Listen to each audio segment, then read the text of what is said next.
What we do here is go back.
Hello there, my name is Callum from the YouTube channel ForestFanJR. If you've been following the channel over the last year or so, you may be aware about my little school rant series that I've had going on. Specifically parts 3, 4 and 5, where I honed in on one particular academy and multi-academy trust, which for privacy reasons I named School X. What this video is going to do, it's going to take most of the points from parts 3, 4 and 5, along with some extra points I made on Twitter but didn't put into the videos. Most of them pertain to the 2017 to 18 school year. I've got 2 or 3 points from before the 2017 to 18 school year as well, and I'll just be breaking it down and just explaining why I think School X are idiots, to put it simply. This is going to serve as a kind of year in review sort of thing. As for the current 2018 to 19 school year, I'm going to cover that as a whole in future videos because I'm going to inevitably end up making 1 or 2 of those. But for this particular video, if there's some sort of extra information or some sort of closure or something like that that relates to a point from the 2017 to 18 school year, then I'll mention it. Throughout this video I'm going to be referring to several academies with letters. I'll be calling them School A, School B, School C, School D, School E, School F, School G and School X. The main 3 to keep in mind, School A, School B and School X. Don't worry too much about the others, I'll mention them if I need to going down the line. I attended School A from September 2011 to June 2016. I have a younger sister. She started at School A in 2014, but now because of this School X takeover, she's having to spend Year 11 at School B. And I'll explain why that is in a moment, don't worry. Both Schools A and B are based in this town that we live in. Schools C to G are based in various places around the county. School X themselves, they're based about 12 miles away, and they also happen to be the head of a multi-academy trust. And that trust owns Schools A to G. I don't know the circumstances or the backstory as to how they got hold of Schools C to G, but as for how they got hold of Schools A to B, around March to April 2017 this area got a new Regional Schools Commissioner. About a month later, School A's contract with the Academy's Enterprise Trust expired. The Regional Schools Commissioner recommended that School X take over, and that's exactly what they did. The takeover was announced in June 2017. As for School B, a few years ago they were considered one of the 400 worst schools in the country. They desperately needed a big change to set them back on track. This is where School X came in. They took ownership of School B as well. From September 2017 onwards, School X began changing things across both Schools A and B on a massive scale, and 99% of the time the changes were not for the better. They set into motion a plan to have Schools A and B merged into this one site. For privacy reasons I'm going to call it Town Academy. The plan is to have School A functioning as the site for lower school, and School B will become the site for the upper school. But in their efforts to improve the sites and to get them all set up for the merger, School X ruined both beyond recognition, which in the case of School B would be quite a big achievement. Anybody who lives in this town might have noticed, wait, if this merger means those 2 schools are merging together, then that's only going to leave 2 secondary schools in the town rather than 3. Yeah, you're right. The merger has basically gotten rid of one of the secondary schools in town, meaning there's only 2 left now. That would be Town Academy and a grammar school. Because it's a grammar school, you need to pass the 11 plus to be eligible to go there. So if you don't take or don't pass the 11 plus, you've only got one option if you want to stay in this town for your secondary school education. So my main objective with this video is to point out the mistakes and bad decisions that School X have made, particularly over the 2017 to 18 school year. And I'm hoping that if they do see this video, they're going to take the criticisms to heart and use those as a basis to improve going forward. Or better yet, they could just close the Multi-Academy Trust, because as we all know, Multi-Academy Trusts suck. I mean, if the Bright Tribe Trust could be closed, then School X's Multi-Academy Trust could also be closed. As for my sources of information, unless I state otherwise, all the sources of info for this video are my sister. Like I said, she attended School A, she's stuck at School B for Year 11, even though she never wanted to go there in her life. I've got no reason to doubt what she's told me. She'd gain absolutely nothing from making up any of the things that I'm going to discuss. If anything, she'd risk being put in isolation or even getting excluded. Of course, depending on how School X react to this video, if they even see this and identify who my sister is. So, with all that in mind, we've got a lot to go through. So let's just jump into it. On May the 2nd, 2002, we got an article from the BBC, and on May the 3rd, we got a similar article from the Telegraph. What did those articles cover? Well, if you couldn't tell by the name of this section, it was the then head teacher, now CEO of School X, and his wife. They took a 2 or 2.5 week break in the Caribbean during term time. They actually went on holiday during term time. If a parent takes their kid on holiday in term time, they get fined. And I can guarantee if it was a regular teacher who went on holiday in term time, he would have been sacked upon returning. The National Union of Teachers did criticise him for this, and I can't blame them.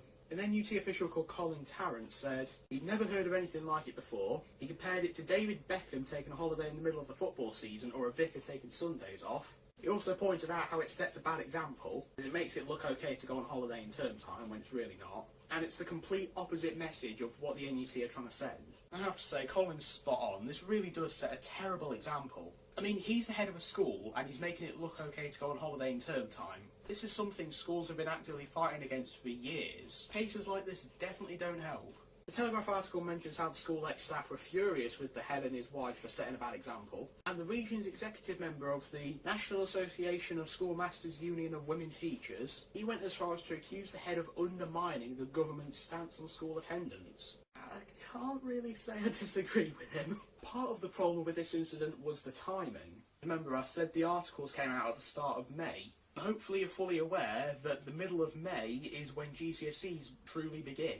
So he took his holiday just around the time GCSEs were starting to get really serious. At that time, he should have been at the school doing his job. Really shouldn't have been relaxing in the Caribbean at this time. Designated holiday dates exist for a reason, so use them. Now, the exact dates he was away for aren't given in either article, but we can use what's said in the articles to try and get some sort of a rough estimate. Because both articles agree the holiday was at least 2 weeks, I'll use that in my calculations. If you want to adjust it to include the 2.5 weeks figure, then you can do that yourselves. The BBC article was written on Thursday the 2nd of May 2002.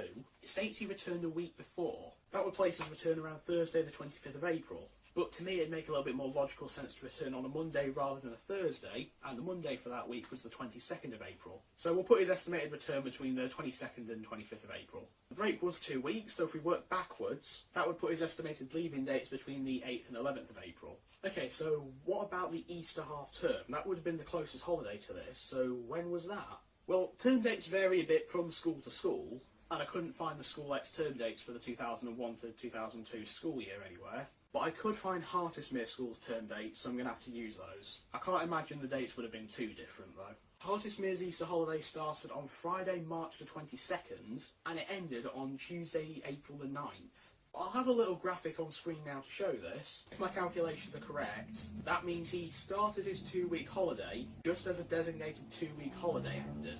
I mean, he really could have taken his 2-week holiday during the 2-week Easter holiday. If he'd done that, nobody would have cared. Nobody would have criticised him for it. Because that would have been a perfectly normal thing to do. So how did School X's CEO respond? Well, he had quite a bit to say, but the general gist of it, he said his contract actually allowed him to take his holidays whenever he wanted. He also tried to refute the Telegraph's claim that the School X staff were angry with him. He said they weren't actually angry with him, but that they understood and accepted his position. He also said he worked through most of the school holiday period, so it was preferable to leave the school at a time when somebody else could run it.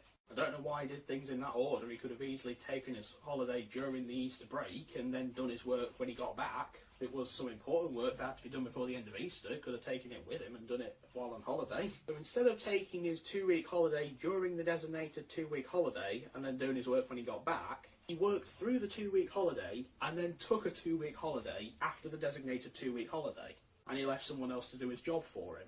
He also said in his view what he did is not a dereliction of duty, which for those who don't know just means the shameful failure to fulfil one's obligations. Mate, part of your job is being at school during term time, especially at crucial points like the start of GCSEs. How is a head teacher taking a 2-week holiday during term time near the start of GCSEs not a dereliction of duty?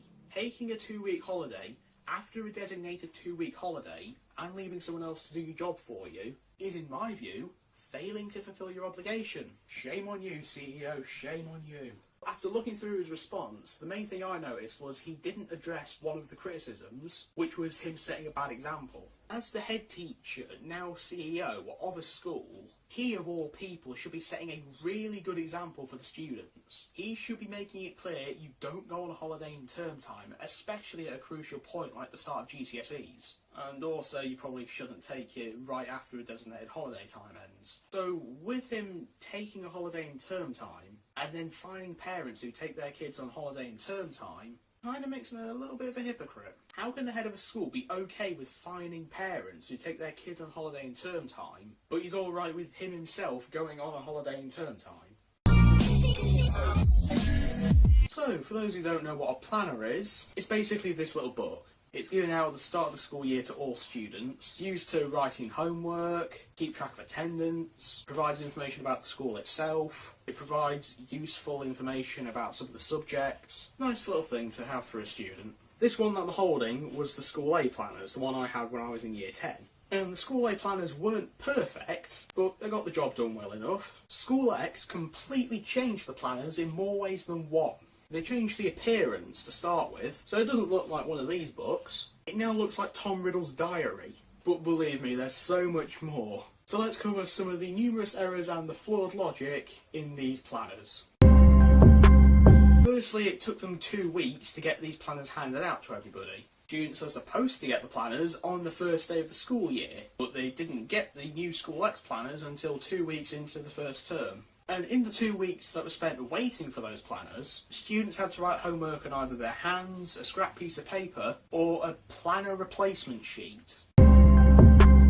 So there's 2 errors I noticed with the cover. Firstly, you see there's a big empty space in the middle. You'd think the logo would go smack bang in the middle, right? Well, no, it was at the bottom. That wouldn't be too bad, but it's offset to the left a bit, and it really should be central. On top of that, they put the website at the bottom, but they spelt the website wrong, missing a letter E from School A's actual name. They spelt it correctly just a couple of lines above, so I don't know how somebody missed that.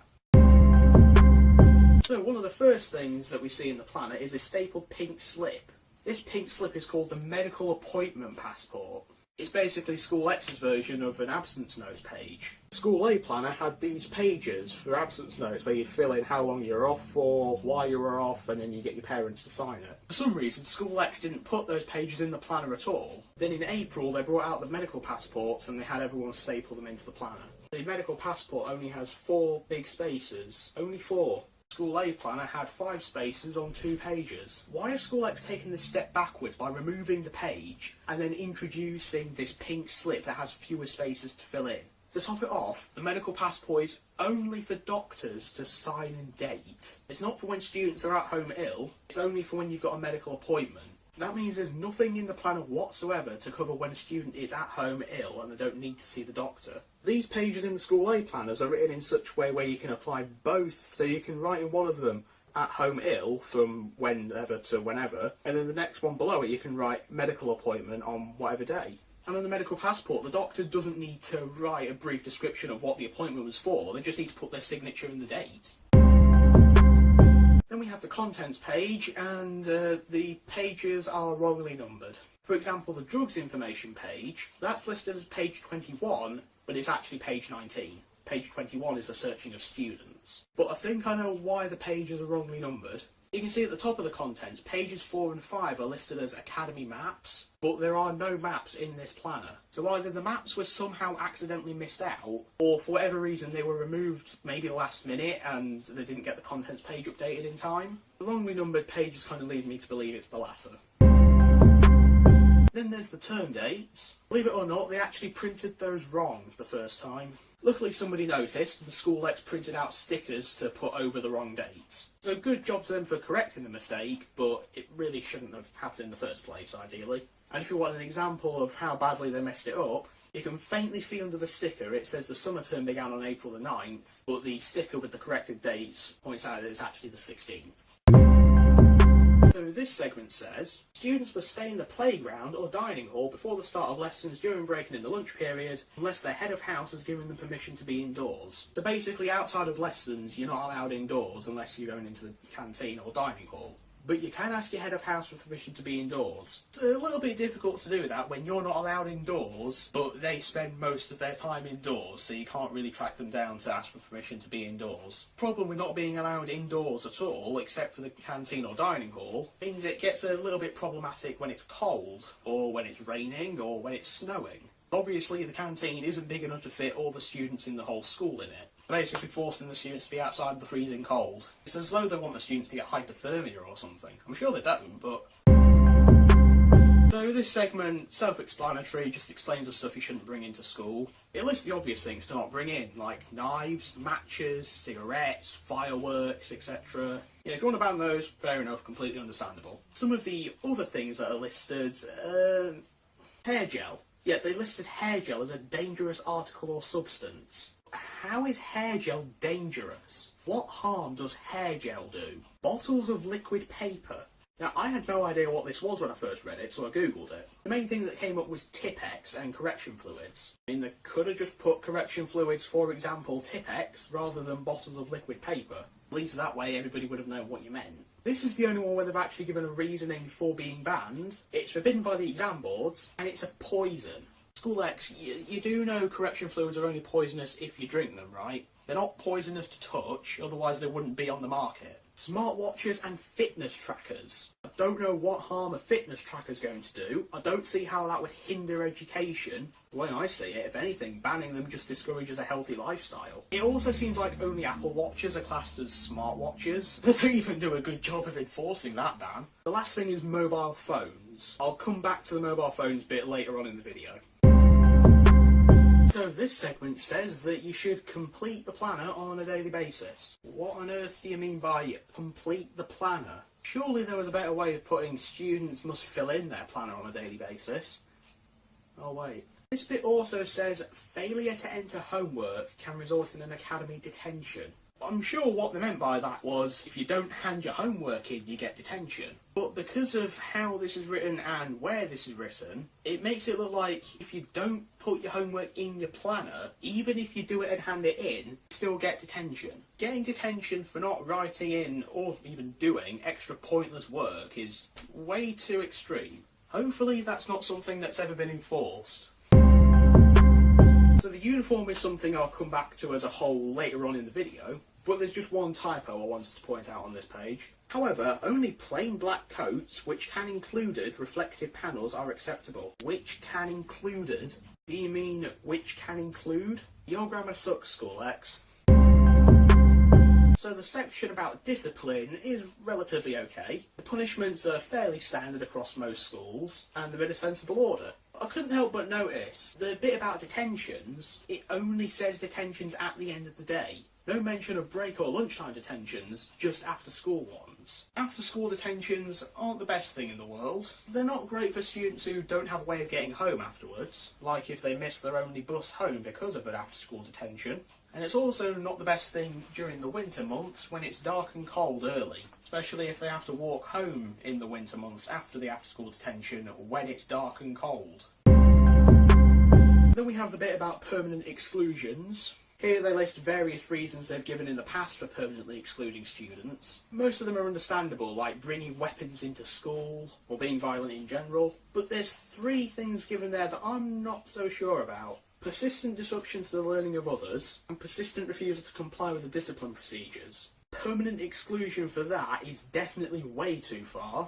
Temporary exclusion would be way too far. Even isolation would be pushing it. Just a detention or 2 would be enough for that. But the main one that I want to question, bringing the academy into serious disrepute. So what that is basically saying is, if you talk about the school in such a bad way that they are seriously disliked by the public, you could be kicked out for it. So if I was still a student there, these videos that I've made about School X could genuinely risk me being kicked out. And this is part of the reason why my sister isn't appearing in these videos. And it's also why I'm not naming her. And this is what I meant when I said in the intro she'd risk being kicked out. If School X figure out who she is, despite what she's told me being genuine criticisms and true stories, they could decide to kick her out. So basically they can't take criticism, especially from their own students. So what, people can't criticise you, School X? They're just supposed to blindly believe, agree with and support everything you say and do? What planet are you on? There's this little bit about responsibilities of staff. It's mostly fine. It talks about situations where they may need to use physical force to restrain students. I'd understand restraining students who are fighting, fair enough, but it also says that they may use it on students who are refusing to leave a room. If the student who's refusing to leave starts to get violent, then I'd understand using physical force to restrain them and stop them from hurting anybody. But what if they're not being violent? What if they're just sat there basically saying, I'm not leaving. No, I'm not going. I'm just going to sit here. What if they're just sat there doing that, not endangering anybody? If you were to then physically move that student out the room, wouldn't that legally be borderline child abuse? I know it says you use the minimum force required in situations like this, and you apply it in a way that doesn't provoke an aggressive reaction, but physically moving a student who's not endangering anyone or who's not disrupting the learning, that's not minimum force. I'd say if that kind of scenario does happen, leave the student be. Then maybe at the end of the lesson try and talk to them. Or during the lesson after you've set everyone else off on work, try and talk to that student who's refusing to leave. And let's not forget some students may naturally get aggressive and try and defend themselves if they are physically moved. So there's a page for homework, but the bottom has two straight up lies. Students who regularly complete homework are more successful in exams. I know from personal experience that's not true at all. Completing homework does not make a student more successful in exams. If it did, I would have got A's and B's in my exams. What did I actually get? 3 C's and 4 D's. And anybody who was at school with me can vouch for me always doing my homework and always handing it in on time. Then it says homework is a very important part of the learning process. Homework is not important to learning at all. If anything, it's detrimental. It's detrimental to both the teachers and the students' mental and physical health.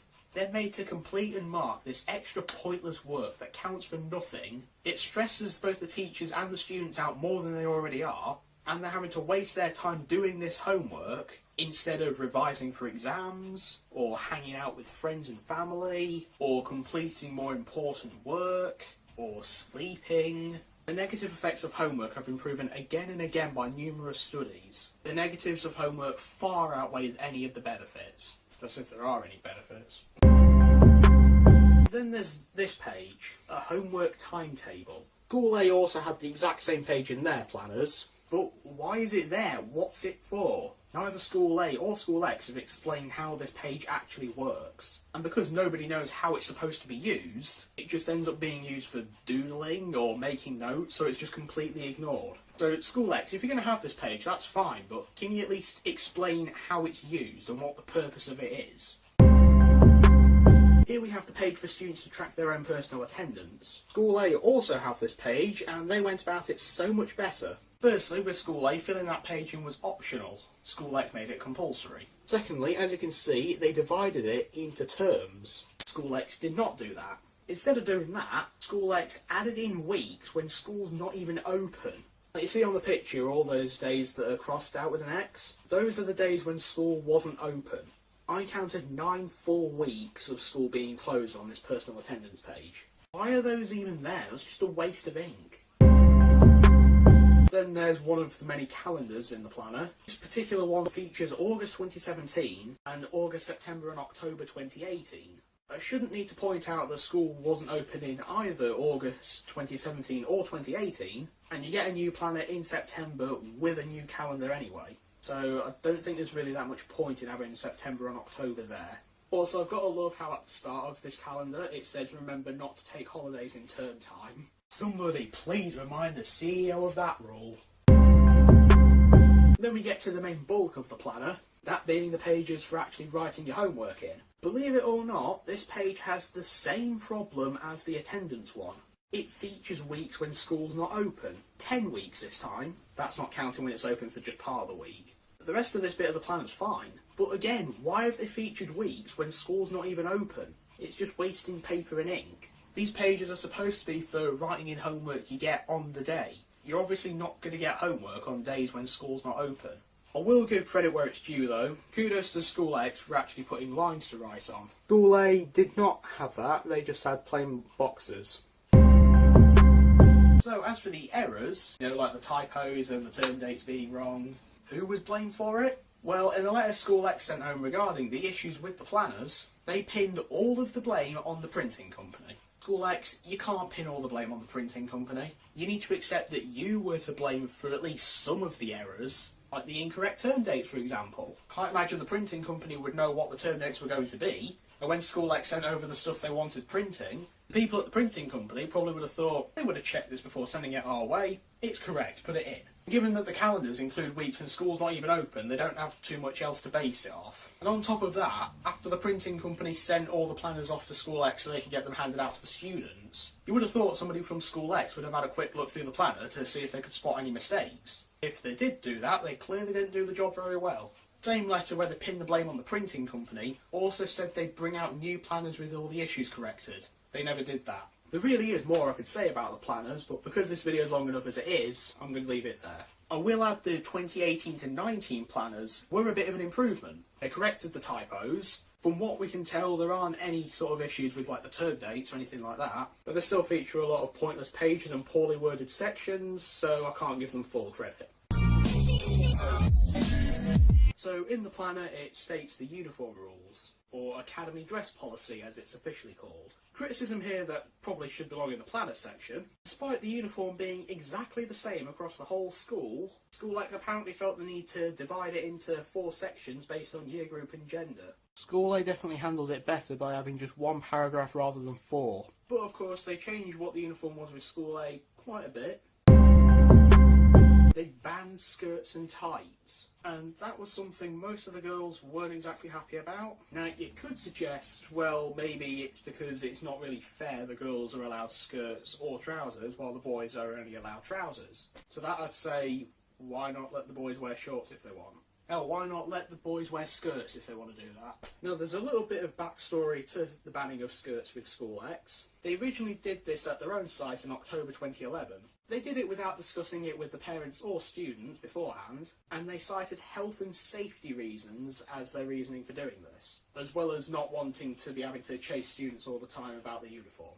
The chair of the Health and Safety Executive at the time, Judith Hackett, said, "It's one of the worst examples of health and safety being used in completely the wrong context. There is nothing in health and safety legislation that allows schools to ban hemlines that aren't to a school's liking." At the time, there was no legislation allowing them to ban skirts for the reason they did. Yet somehow, we're nearly 7 years on from that and they've still gotten away with it. But again, like with the CEO's holiday and term time, part of the issue with this was the timing.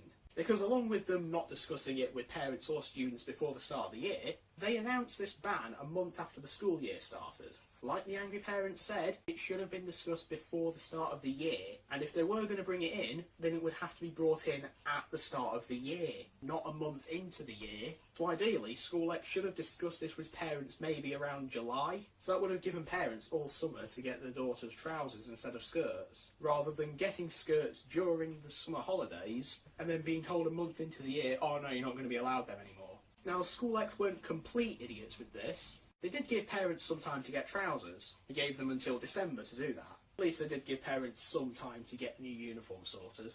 Apparently they also sent a similar letter to School C that same week. I can't find anything regarding how that went. As an extra regarding the banning of skirts, in July 2018, Good Morning Britain hosted a poll on their Twitter. They were talking about whether skirts should be banned in schools or not. According to GMB, 40 secondary schools have banned skirts already, and there were more discussing the possibility of banning them. So, as for the poll itself, here's the final results. Very conclusive, 94% no. 41,904 people took part in this poll, including myself, so that's about 39,000 no, 2,000 for yes. That's a very, very clear majority saying do not ban skirts. So overall, School X's banning of skirts wasn't totally justified when they originally did it, was handled incredibly poorly, and the majority of people don't even support the banning of skirts in the first place. Here's a good idea. Remove the ban. Now, the School A uniform had one slight difference so you could tell the difference between upper and lower school. That slight difference was the tie. Both ties had red and black stripes. Lower school also had gold stripes. Upper school had silver stripes. And that was the way you told the difference between upper and lower school. Now, School X have a similar system with tie colours differentiating upper and lower. Lower school have green ties, upper school have blue. If they'd just done that, that would have been fine. But they went the extra mile and also changed the blazers so that you could use those to differentiate year groups as well. And if they just had like a blue or green like rim on the lapel of the blazer or something like that, I guess that would have been alright. How do they go about this instead? By changing the size and position of the badge. On the lower school blazer, the badge is here. It's big, it's on the pocket of the blazer. That's where it was with School A. With upper school, it's a small circle here on the lapel of the blazer. Why did you feel the need to change it that drastically? Were you just struggling to decide which you prefer, so you thought, I don't know, let's try both? Didn't need to use the different position and size logo to differentiate upper and lower school, because you've already got the ties doing that. The uniform page in the planner states both white and black socks are allowed. However, students wearing white socks got in trouble for it. As for hair bobbles, the girls were fine to have them in their hair, but they weren't allowed to keep them on their wrist. Because apparently if you wear hair bobbles on your wrist, those are classed as bracelets, apparently. Obviously they're not bracelets, but if you're caught with hair bobbles on your wrist, the bobble would be confiscated. They're incredibly picky about trouser length. They can't be too skinny. They can't be short enough to allow socks to be seen. They have a similar thing with shoe heels specifically for the girls, not for the boys. The heels on their shoes must be a maximum height of 6 centimetres from the back. In order to enforce that, they'd have to go around measuring everybody's shoes and trousers with a ruler. And why do they even care? When it comes to makeup, only the year 11s are allowed makeup, but it has to be discreet. That's just not fair. Either the whole school should be allowed it, or none of them should be allowed it. Not one specific year group. In January, they introduced this short-lived rule where, for a brief amount of time, they didn't allow students to wear coats at all, even though it was raining at the time. Thankfully, like I said, that was short-lived. So, what happens to the students who don't wear the correct uniform? Well, they're either let off with a warning, fair enough, or they're sent to isolation. Isolation, you know, the room that's supposed to be safe for the violent or continually disruptive students. Yeah, supposed to be for those sorts of students, not for those who wear trousers that are 1 centimetre too short. As for the PE uniform, it's very similar to what it was with School A, only now it's the Town Academy colours, so it's green and navy blue instead of red and black. But here's one of the dumbest things I've ever heard in my life. If you couldn't take part in PE, regardless of the reason, it'd still be made to get changed into PE kit, even though you're just going to stand on the side and watch. This was supposedly to prevent your uniform from getting dirty, and to look smart if inspectors were walking around. A good example of this happening would be a Year 10 girl back in October. She was on crutches and couldn't bend her leg at the time. But even like that, they still made her get changed into a PE uniform, just to stay by the side and watch. Why have you even bothered with that rule? They also changed the PE uniform specifically for the girls. So if they were to wear leggings, they also had to wear their PE socks and their shorts on top of them. Why? Why is that a thing? School A had about 5 or 6 non-uniform days a year. Typically they were for things like the last day of Christmas, the last day or two of term maybe, events like Children in Need or Red Nose Day, things like that. And with most, if not all of those non-uniform days, you had to bring in £1 or £2. That would be to raise money for charity. School X apparently believe non-uniform days are, as they put it, uneducational. As a result, they don't have non-uniform days. Firstly, uneducational is not a real word. Secondly, with this complete lack of non-uniform days for the purpose of raising money for charity, less money is going to be going to charity. Thirdly, it is complete rubbish that what you wear determines how well you perform in school. The school system in Finland doesn't have uniform or homework, and they're regarded as one of, if not the best education system on the planet. I've never known anyone to have a sudden massive drop in academic performance just because they wear non-uniform for one day. I could probably go on about that for longer, but I'm just going to leave it there. This one is from September 2017. It's from our local newspaper. It talks about how furious parents were about the strict uniform policies. They called it excessive, unnecessary and counterproductive. That was because their kids were being put into isolation. Things that were classified as offences were incorrectly coloured socks, tight trousers and really short haircuts. Given how ridiculous that is, the parents are definitely right to be angry. There were two more specific examples that were given, one of which was a student who was threatened with isolation for wearing a D-Day remembrance wristband. I know exactly who the student was, he's somebody in my sister's year group, and she confirmed for me that what was being said here did actually happen. She also gave me a little bit more information about this student. He's an air cadet, and he has an interest in the armed forces. So what harm does the remembrance wristband do? He wasn't using it to hurt anybody. He wasn't hindering anybody's learning with it, just showcasing an interest of his. The other specific example, there was a mother whose daughter was threatened with isolation because her trousers were deemed too tight. And according to the mother, that couldn't be helped because of her daughter's height. The mother tried to explain it to School X, but School X still insisted that she get the correct trousers. The mother also points out this wasn't an issue when skirts and tights were allowed. But like I said, they were banned. And understandably, the mother wasn't too happy. She didn't want her daughter going into isolation for something as minor as this. In fact, she said School X should take her daughter shopping themselves if they really cared that much. The article says School X provided parents with a 5-page list of uniform rules over the summer, and they refused to discuss details of individual cases. Firstly, it might just be me, but I know nothing of a 5-page list. I only know of a 1-page list that listed stuff you weren't allowed. Secondly, is there any particular reason why you're not discussing the details of individual cases? Is there some sort of policy stopping you from doing that? Or have you realised that you just can't defend yourselves? The article also has some differing opinions from parents about the uniform. The ones who I agree with are saying it makes the school feel more like a prison. Let's be honest, given the increase in the amount of fencing, they're not too far off. But then there are also ones who are positive about the changes, saying it was a symbol of equality and respect. School X responded to all these concerns. They say the confusion was down to all the new changes that were happening. Contact the pastoral staff or check the website if you have any further questions. I did check the 3 websites at the time, by the way, and I found nothing about the uniform then.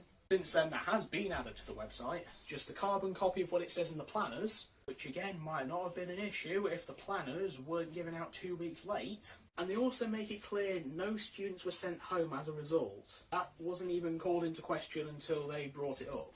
Didn't even need to mention that. Are they just trying to squash rumours of them sending students home before anybody brings it up? Or did they actually send someone home and then try and hide it? So overall, what this article showcases, parents aren't happy with their kids being put into isolation for the wrong uniform, and it showcases just how over the top School X really are. Something I'll add on here that wasn't brought up in the article at all, I don't remember School X making it very clear as to whether you wore the new blazer starting in September or January, so there might have been a bit of confusion over that as well. But yeah, like I mentioned in the non-uniform bit, what you wear doesn't affect your academic performance. I also couldn't help but notice while looking over all my notes that a lot of these uniform rules applied more to the girls than the boys. Banning skirts and tights, banning hair bobbles being worn on the wrist, changing the leg wear rules for PE specifically for the girls, the discreet makeup thing, that 6 centimetres on the shoe heel thing. There's just way more rules here that apply to the girls than boys. Whether it's intentional or not, I'm seeing this as borderline sexism. So overall, School X go completely overboard with how strict their uniform policies are, and they need to tone it down. Or better yet, they could just not have a uniform because it's just a complete waste of money and doesn't even improve academic performance like they say it does. So for those who don't know, there's this feature on gov.uk called Companies House. Gov.uk being the government website. Companies House is this thing that allows you to view a company's information, basically. And you can also find some documents about some companies on there. Now, I decided to search for School X on Companies House, and I found them listed twice. I did look through the documents on both of those listings, and the one that stood out to me the most was the August 2017 Financial Statements document, which was published there in December 2017. It's a 90-page document that was a very, very fun read, but there's 3 pages that have things that I'd like to share here. My shoes cost more than your whole outfit, so yeah. We'll start with page 77, which shows the remunerations of 2 employees. Remunerations just being a fancy word for salary. Top one is the School X CEO, and the bottom one is currently the head teacher of School C. Although bear in mind, I don't know if she was the head teacher at the time of this document being written. And I've also hidden their names for privacy reasons. Firstly, take note of the fact that the CEO somehow has an OBE, meaning he's an Officer of the Most Excellent Order of the British Empire. That's an award for contributions to arts and sciences, work with charitable and welfare organisations, and public service outside the civil service. Genuine question here. Hey, if you're watching, what did you do to earn that OBE? Not criticism, I genuinely would just like to know.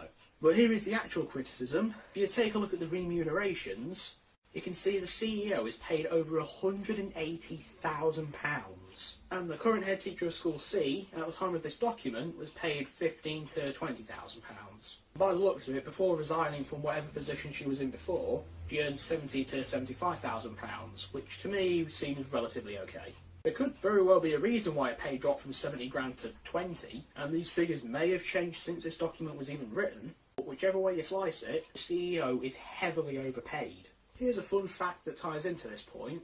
In March 2018, we got an article from Schools Week. They named 87 academy trusts whose CEO earns over £150,000. They talked about this letter from the Education and Skills Funding Agency, or ESFA for short, and the ESFA were asking the CEOs to justify their pay. Surprise, surprise, School X are on this list. Even the ESFA aren't happy with the CEO being paid as much as he is. So even if the CEO's pay has dropped since the financial statements document was written, it clearly can't have dropped by that much. And to my knowledge, School X have not yet responded to this. I haven't seen anything from School X themselves or any news outlet regarding this. So either, one, they can't justify their CEO being overpaid, so they're ignoring this in the hopes that it will go away. Two, they might have actually responded, but they've done it in private and it's just not been covered by anybody. Or three, School X have somehow not seen or heard about this. I personally highly doubt it was option 3, and guess which of the first two I'm leaning more towards. The article lists the 10 biggest academy trusts in the country. 8 of them are part of the 87 who were named and shamed, but one of the 2 that weren't, as a little interesting fact, their former CEO earned only £55,000 in the 2016-17 school year. If he could get by with that, the School X CEO could definitely get by if his pay was significantly lowered. And here's another bonus fun fact. According to Wikipedia, current Prime Minister of the United Kingdom, Theresa May, has a salary of £151,000. That means the CEO of School X actually earns more than the Prime Minister. How on earth is that normal? Easy. Page 78 shows the staff costs. It includes the amount of staff members employed at the school, and it also shows how many earn over £60,000. The table shows at the time there were 598 staff members. 8 of them earned over 60 grand. And out of those 8, only 1 of them earns over £100,000. Three guesses as to who that is. There's not really any way of knowing who the other 7 people are, but again, it just shows how overpaid the CEO is. Along with that, just look at this cost. Am I reading that correctly? £13,377 in total spent on wages and salaries. If that is true, that is ridiculous. The average teacher salary in the UK is about £20,000 to £40,000. If that is actually £13,377 in total spent on wages and salaries across the whole of School X, something has gone terribly wrong. But remember, I could be reading this wrong. For all I know, it could mean £133,000. It could even mean £13 million. This figure could even be a typo for all I know. So if somebody could clarify this, that would be brilliant. In my head, it's clever. Page 82, nothing too major, it just features a very, very weird error. £1,113 plus £13 equals £1,125, apparently. Actual maths say it's £1,126. You would have thought they'd have checked this document before presumably sending it to the government. And that £13, by the way, it says it's in relation to pupil statements. I don't know for sure what that means, but I'm seeing that as them paying students £13 in total to make statements about them. And if that's the case, that's basically bribery. Something that's kind of just been a little bit annoying for me all year, really. They've been referring to the quad and the tennis courts as a playground. Now, Google's definition of a playground in the context of a school is an outdoor area for children to play in. Children, you know, kids aged from 0 to about 12, so that would only go up to year 8. Years 9, 10 and 11 are teenagers, not children. Year 11 are transitioning into young adults. Upper school are not children. Now, I'm kind of alright with them naming the lower school quad and tennis courts as a playground, because that's for years 7 and 8, who are ages 11 to 13. So the way I see it, they should still be classified as children. But like I said, years 9, 10 and 11 are not children. They are teenagers, and they need to be treated as teenagers. Renaming their quad and tennis courts as playgrounds is not treating them like teenagers. And this is something they're still going through with today. School B site is the upper school one. They still refer to that as a playground. It's not a playground, it's a quad or the tennis courts. Over the last year, School X made quite a few questionable decisions when it comes to building and demolishing things, so let's go over those. So last October there were really heavy winds that managed to break off one of the branches on the trees on the School A field. That broken branch was barely hanging onto the tree and it had fallen onto the path outside and it was blocking the path. So with that, I understand why they'd cut that branch off. But School X went to the extreme here. They cut off about 20 or so other branches and even went as far as to chop down an entire tree. I mean, here's some footage I recorded back at the time, which I used in School Round Part 3. See the branches that are just lying there? They could have easily cleared that up within a day or two. Maybe it would have taken them another day to get the full tree moved. But how long did it take to get all those branches moved off the field? A month. I don't know whether that's down to School X or whoever they hired to trim the trees down. Either way, it would have taken them a couple of days, but they instead took an entire month to do it. But my main question is, besides the branch that was blocking the path, why would you cut off all the others and chop down that full tree? This is something that School X have never acknowledged, so we can only speculate. Maybe they thought the trees posed some sort of a threat to the path or the roads, similar to the one that was actually blocking the path after it got broken by the wind. But besides the fact that the branches that they cut off weren't even anywhere close to hanging over the fence going over the top of the path, School X trees pose an even bigger threat to the road, because they're actually hanging over the road itself. From what I can tell, they've not even touched them. And so many times when I pass by School X on the bus to college, one of the trees just scrapes by the side of the bus. School X trees are not only next to a bus stop, but School X itself is based on a roundabout. So if one of the branches there breaks, it could not only block the path, but also block a roundabout. So if you're going to trim down the School A trees because you think they're a danger to the road, you might want to have a look at your own trees. Maybe they thought the School A trees were in the way of the construction they had planned. What actually was that construction? Replacing the old fencing with new fencing and putting up a sign. But the trees weren't close enough to the actual fence to be in the way or to be a problem, and based on where they actually put the sign, it would have been one of the smaller branches blocking it, if that was their concern, and that branch they could have just pushed it around to the back of the sign. Or better yet, maybe not place the sign right next to a tree branch. Also, wouldn't cutting down trees and cutting off the branches for no reason, wouldn't that go against any sort of policies they have in regards to looking after the environment? Surely they've got some sort of policy saying look after the environment. Cutting down trees and cutting off branches for no reason would almost definitely be violating that policy. In November, School X were a little bit indecisive about a particular wall in the School A reception area. The short version of what happened, there was this wall with a window. They knocked it down to fit it with a new wall with a window. About a week later, they knocked that down to take the window out and just put a full wall there instead. Without actually being there myself, I can't really say with 100% certainty which wall it was, but based on how my sister described it, it seems like it's a wall that, like I said, already had a window in it. And that window didn't even need replacing. They knocked down a wall with a window, to replace it with a wall with a window, to replace it with a wall. They did that within a week or two. If you're going to do construction work, what I'd do is maybe plan in advance what it is you want to do. Make sure it's something that you're not going to change your mind on within a week of it being done. This is real life construction, it's not Minecraft.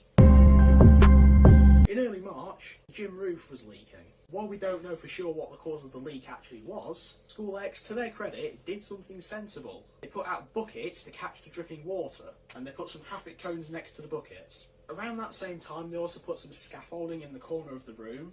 They blocked it with those cones that anybody could just walk over, so I don't know why they even bothered putting cones around that. But because the roof was leaking and the scaffolding was in the corner at the same time, it led to a bit of speculation that the gym roof was falling apart. Thankfully, that doesn't seem to have been the case. The dumb part here isn't exactly the construction or destruction or whatever, but rather it's this dumb thing. While the buckets and the cones were still out catching the dripping water from the roof, the students still had to do PE in the gym, and they had to go around the buckets and cones. Doing PE in a room while the roof is leaking and while you've got buckets out to catch the dripping water and having to go around the buckets, if that's not health and safety violation, I don't know what is. While the buckets were out, the gym should have been off limits. Around early March, they also decided to paint a corridor ceiling. That alone isn't an issue. But again, it's the timing of when they did this, that's the issue. Instead of doing this after school or over the weekend or during a holiday, they chose to paint the ceiling in the middle of the school day. And again, that wouldn't be too bad as long as they closed the corridor off while they were painting. But of course they couldn't close that corridor off because there's classrooms down there. So they still let the students walk up and down the corridor while they were painting the ceiling, and while there was still wet paint dripping from it. I really shouldn't need to explain why that's dumb. This one, out of them all, is probably the one that's annoyed me the most. Around the end of April or beginning of May, they moved a remembrance tree from the the playground, to outside the principal's office. The French teacher said it was to prepare for some construction, definitely preparing for construction early with that one because they didn't seem to start that until the end of summer. What that construction even is, we still don't know. But an article in the local newspaper came out about the same thing, where they said apparently the tree was in the way of students going to the tennis courts, the playground. In response to that second reason, students kind of have the common sense to walk around a tree, not walk straight into the tree to try and get round between the quad and tennis court. The playground and the playground. Because School X also limited the access to C block, which is something I'll get to later in the video, School X basically made it so that the gate near the remembrance tree was the only way to get between the quad and the tennis courts. The playground and the playground. But regardless of the reasoning, it's so highly disrespectful to move that remembrance tree in the first place. Some of you may be wondering, okay, well, I get that this is highly disrespectful, but why is this something that affects you the most? Because that remembrance tree was for somebody who was in my year. He died in year 10 after he got hit by a van. Thankfully, he does still have a remembrance bench that, as far as we know, hasn't been moved. But School X, you need to put that tree back. Moving it was so disrespectful. So around the same time as moving the remembrance tree, School X also took down a plaque commemorating when School A first opened in the 1950s. A School X MAT spokesperson said the plaque was being kept safe at school. They said the plaque is no longer suitable to be sited on the wall because it has the incorrect name. Seriously? That's seriously your excuse? What was wrong with just adding a new plaque beneath the old one? They're essentially erasing School A history. You can't just do that. Also, it's been about 4 months since then, and to my knowledge, there is no new plaque there yet. Quit slacking and get it put back up. So in early July, they began doing a lot of heavy construction on the PE block, that being the entire PE block, mainly the changing rooms and the gym. What that construction work is, because my sister's been moved to School B, we don't know. But this construction work kind of resulted in something else happening. Because the changing rooms were one of the main things that were being worked on, the students obviously couldn't get changed in there, so they had to get changed somewhere else. Everyone was made to get changed in the nearby college building. Boys were made to get changed in this room. It did used to look like this gym, but School X moved all the equipment to School B, apparently. So what this room's used for nowadays, I've got no idea. And the girls were made to get changed in a random classroom. Not a lot of them felt very comfortable about that. Out of them all, this one is by far the absolute dumbest of the bunch. In early July, around the time they started working on the PE block, they started converting the gym into the main hall and converting the main hall into the gym. It's as dumb as it sounds. You have to go through the canteen to get from the gym to the main hall and back. So the main hall they're converting into the gym isn't even connected to the PE block. Not to mention, that main hall has an actual stage, got a projector for assemblies, and it's actually big enough to fit the whole school in for big assemblies, albeit barely. The gym does not have a stage, it does not have a projector, and it's a bit smaller than the main hall, so it's more difficult to fit everybody in. When I was at School A, we did occasionally have to have assemblies in the gym. That was mainly when there were exams going on in the main hall. If the projector was needed for an assembly in the gym, presentation or whatever it would be projected onto the wall at a very awkward angle. They could just move the stage and projector from the main hall to the gym, but why even bother? It's perfectly fine as it is. Or more accurately, it's perfectly fine as it was, because what I just said is exactly what they did. If you look at this map from the 2018 to 19 planners, you can see the gym now has a stage in it, and the main hall has a fitness suite in one half of it, and small hall in the other half. I honestly don't know what the thought process is behind all this. They could have just converted the gym into a fitness suite, or the little room that just comes off the gym that nobody really uses. You could have converted that into the fitness suite, or you could have just left it all as it was because it was fine. But no, you had to waste your time and money swapping 2 rooms around. Now, I don't know when exactly this happened, but at some point during the year, they replaced the basketball hoops on the School A tennis court, the playground. Now, the actual hoops themselves were perfectly fine as they were. They looked like a standard basketball hoop, they didn't even need replacing. School X added their own mark to it, however. They completely replaced the target square with the name Town Academy. How narcissistic could you get? Okay, so let's go over the timetable that they had last year. The timetable that's provided in the planner shows that the years 7s and 8s had a slightly different day to the years 9s, 10 and 11s. Morning bell and morning registration, lesson 1, they're still at the same time. Lesson 2, it starts at the same time, but for the years 7s and 8s it ends 5 minutes earlier. And because lesson 2 ends 5 minutes earlier for them, they get a 5-minute longer break. Then they have lesson 3, which starts and ends at the same time for everybody. But then it gets weird, because year 7s and 8s have lunchtime next, but year 9, 10 and 11 have lesson 4 next. Why? Then after that, year 7 and 8 have their lesson 4, and upper school have their lunch. So why have they just swapped lunch and lesson 4 around like that? Then after that, they have lesson 5, which is the same for everybody. Then lesson 6 starts at the same time for everybody, but for year 7 and 8, it ends 5 minutes early again, meaning they get to go home 5 minutes early. Yeah, you heard me right, 6 lessons. When it was school A, there were only 5. The school day also ends at 3:15 now. When I was there, it ended at 20 to 4. So it ends earlier, and I suppose that's not the worst thing in the world, but they crammed a 6th lesson into a 25 to 30 minute shorter day.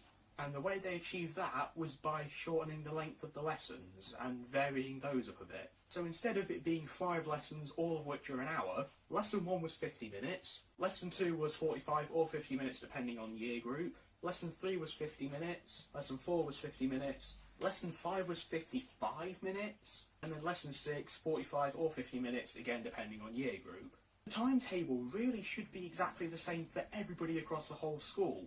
Shouldn't be varying with lesson lengths and when you have your lunch and lesson 4 based purely on your year group. It's also not fair that lower school get their lunch earlier and they also get 5 minutes more break and they get to go home 5 minutes early. That just isn't fair. I will point out though, some of the teachers later on in the year, they did let the upper school students leave 5 minutes early for home time. I don't know why they bothered swapping lesson 4 and lunchtime around. Because of how long each one is. Lunchtime is 40 minutes, lesson 4 is 50 minutes. So as a result, pretty much throughout most, if not all of your lesson, you've got a bunch of kids running around outside screaming. And if that's not distracting, I don't know what is. And again, like I said, 6 lessons instead of 5. 5 lessons were bad enough as it was. 6 lessons is overkill. And also, why would they even want to shorten the lesson times? 1 hour was fine. All they've done by shortening the lesson times, they made it so there's less time to cram in all the useful stuff you're going to need to pass the exams. Fun fact, not related to school ec, 98% of what you learn is a waste, so... And as a bonus, in the middle of August, I had a look on the Town Academy website, and I found they had the timetable listed on there, but there was something on the timetable I found a little bit worrying. At the bottom of the upper school side of it, after the end of the day, it says period 7, lasting from 3 to 4. I'm hoping that's just a poor choice of words. I'm hoping that's just a slot for like after school clubs. 5 lessons were bad enough, 6 overkill. But if they actually planned on adding a 7th lesson to the day, solely for upper school, I dread to imagine. As for the 2018 to the 19 school year, timetable changed ever so slightly. And by ever so slightly, I mean they're leaving 5 minutes early for break or 5 minutes early to go home. That's not a thing anymore, thankfully. But what they did was kind of swap around a little bit who gets lunch and lesson 4 first. On the school A site, where it's year 7s and 8s, the year 7s have lunch first and then lesson 4, while the year 8s have lesson 4 then lunch. Meanwhile, over at school B, year 9 and 10 have lunch first, then lesson 4, and year 11 have lesson 4, then lunch. Although a lot of year 10s have been seen around out at lunch when they should have been in lesson 4, so I don't know what's going on there. Honestly, I don't know why they can't just have it so that everybody's out at lunch at the same time and then everybody is in lesson 4 at the same time. Honestly, I don't even see why they had to change the timetable at all. It was fine as it was. While 5 lessons were stressful, it's definitely better than having 6 or even 7 lessons.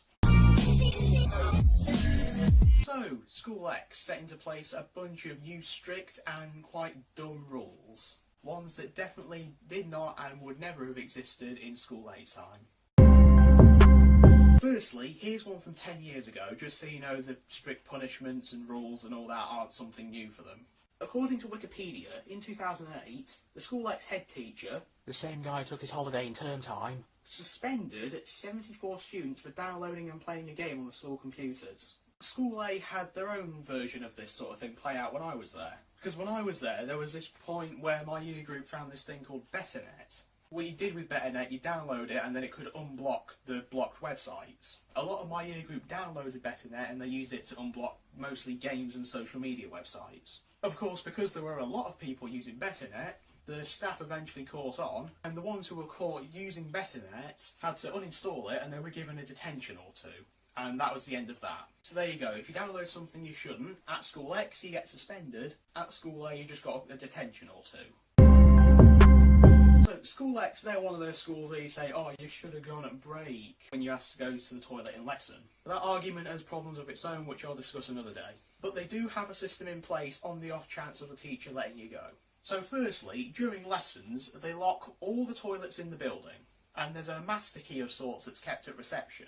That key is attached to this little block of wood that says toilet on it. If in lesson you ask to go to the toilet and the teacher decides, yeah, go on, they give you a toilet pass, then you have to go to reception to get the key first. They let you take the key, which means that student then has access to all the toilets in the school.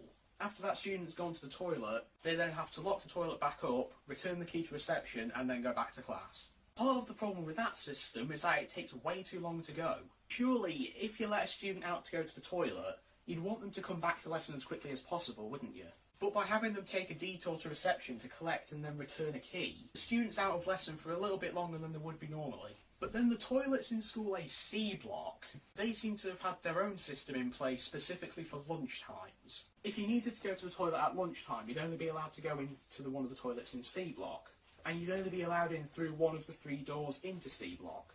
And there's always a teacher stood by the one door you're allowed in. That one door has a teacher keycard scanner thingy on it, but when you need toilet you have to go to that one door and hope that the teacher lets you in. So if you're in the playground, you have to go around past where the remembrance tree once was, go all the way around past the field and past the tennis courts, the playground, just to go back inside. So basically you're just walking around in a circle just to go into the toilet. And as to whether or not you actually get in, that kind of depends mostly on who the teacher is. Some let you in, some don't. But there was this one time where my sister and her friends tried to go to the toilet then, and they had to keep going back and forth between the 3 doors into C block to try and get in. The teacher in the corridor wouldn't let them in for some reason, and he kept going back and forth between the doors as well.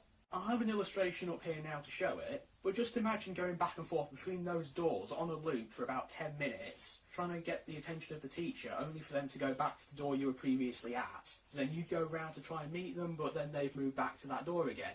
You go round, they go back. Just imagine that on loop for about 10 minutes. Eventually the girls just had enough and they went round through the 3rd door that wasn't being monitored. And they weren't allowed in through that door, but they just didn't care at that point. That situation should not have been a thing that happened. They say you should have gone at break and lunch and then one of the teachers does something like that. Unbelievable.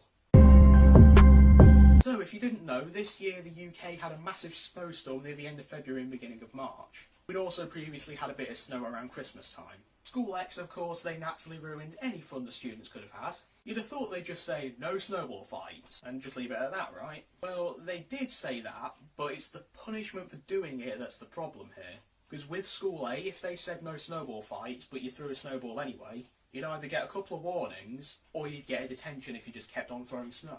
School X, a bit extreme here. If anybody was caught throwing any amount of snow and ice, they'd get excluded.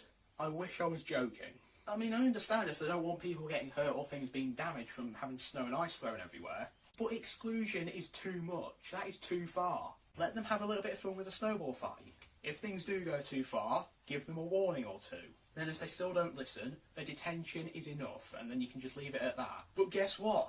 There's more. Apparently, if a student was stood outside anywhere when there was snow and ice on the ground, no matter whether they were just standing there, whether they were just walking normally, doing nothing else, whether they were actually throwing it, they'd get isolation without question.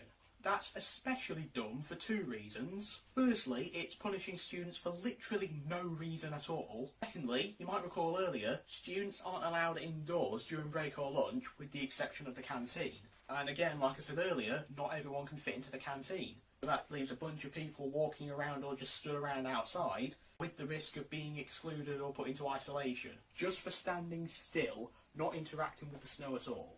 Thankfully, that was just during the Christmas snow. During the February snow, they didn't have this rule. So during the February snowstorm, you were allowed outside, but you still weren't allowed inside. Which again, not the best idea when it was about -2 degrees outside. Just let them have a little bit of fun in the snow if they want.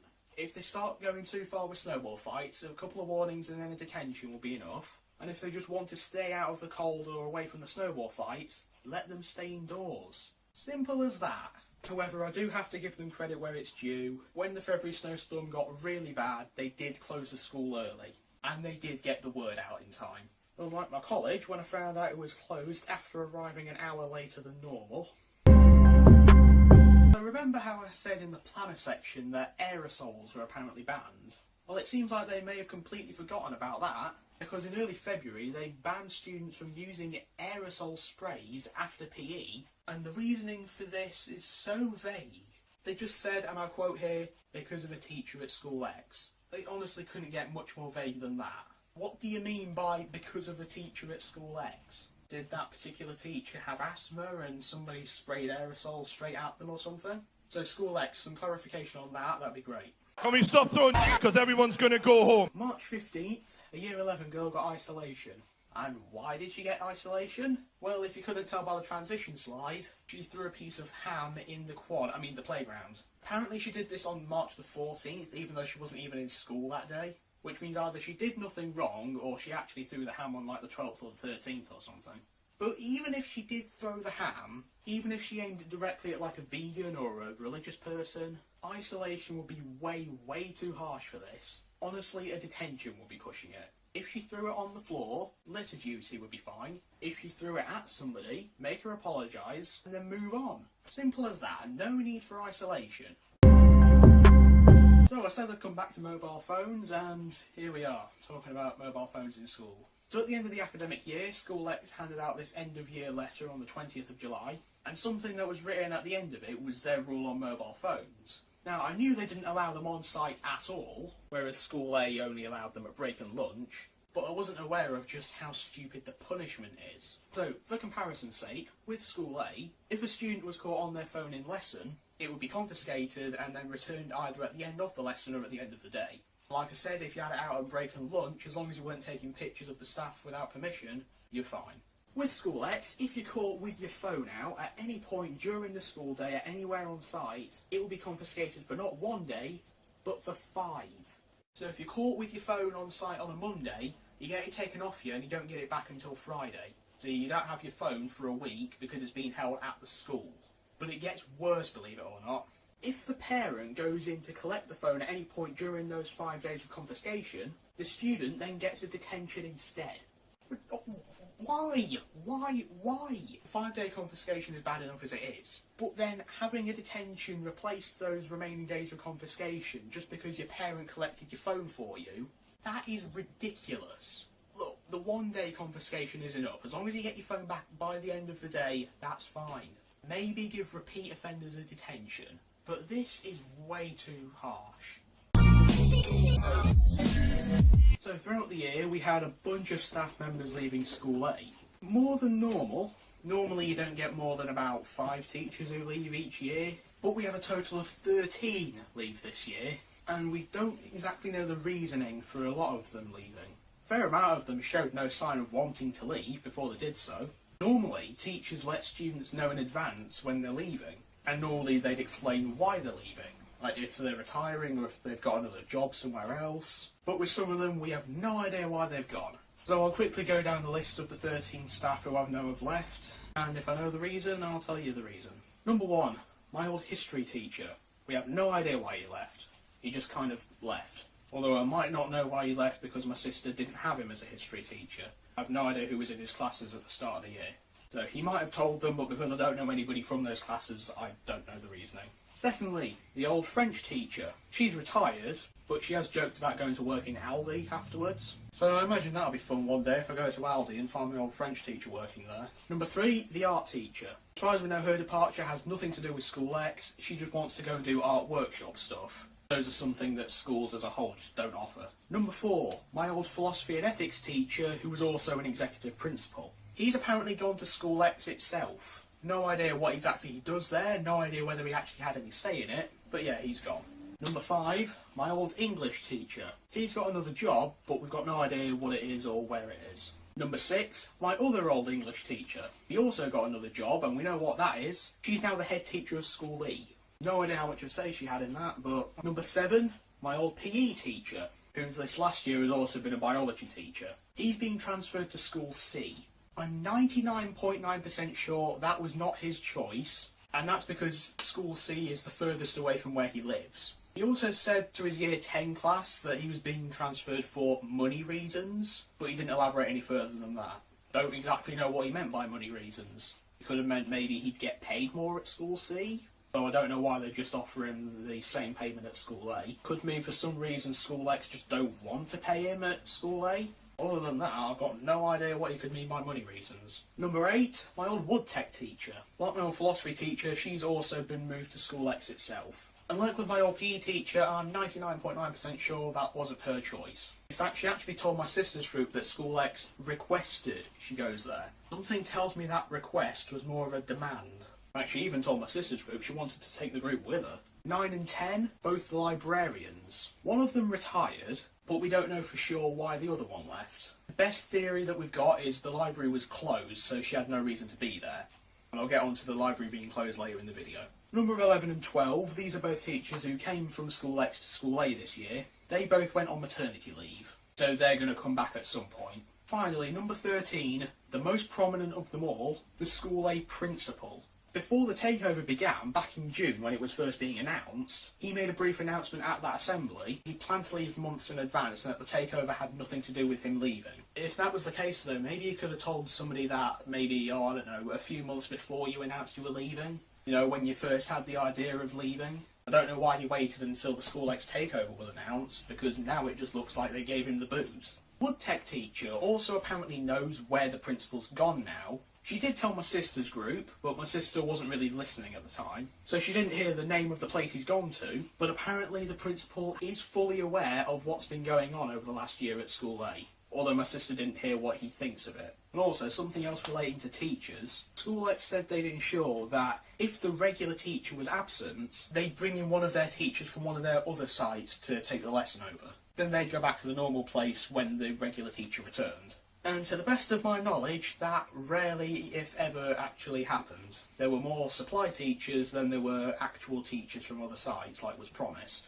So to me, it looks as though one of the following scenarios happened. Firstly, the School A teachers realised this School X takeover wasn't going to go well, so they left so they wouldn't be associated with it. Or secondly, for whatever reason, School X would rather have their own teachers than the School A teachers, so they found a bunch of ways to get rid of the ones who didn't leave by themselves, such as money reasons or being requested to go elsewhere. However, both of those scenarios might not be the case at all. It's entirely possible that it's pure coincidence that 13 staff members left, with only 2 of them set to return, and those 2 being ones who came from School X. Ultimately, I'll leave it up to you to decide what you think.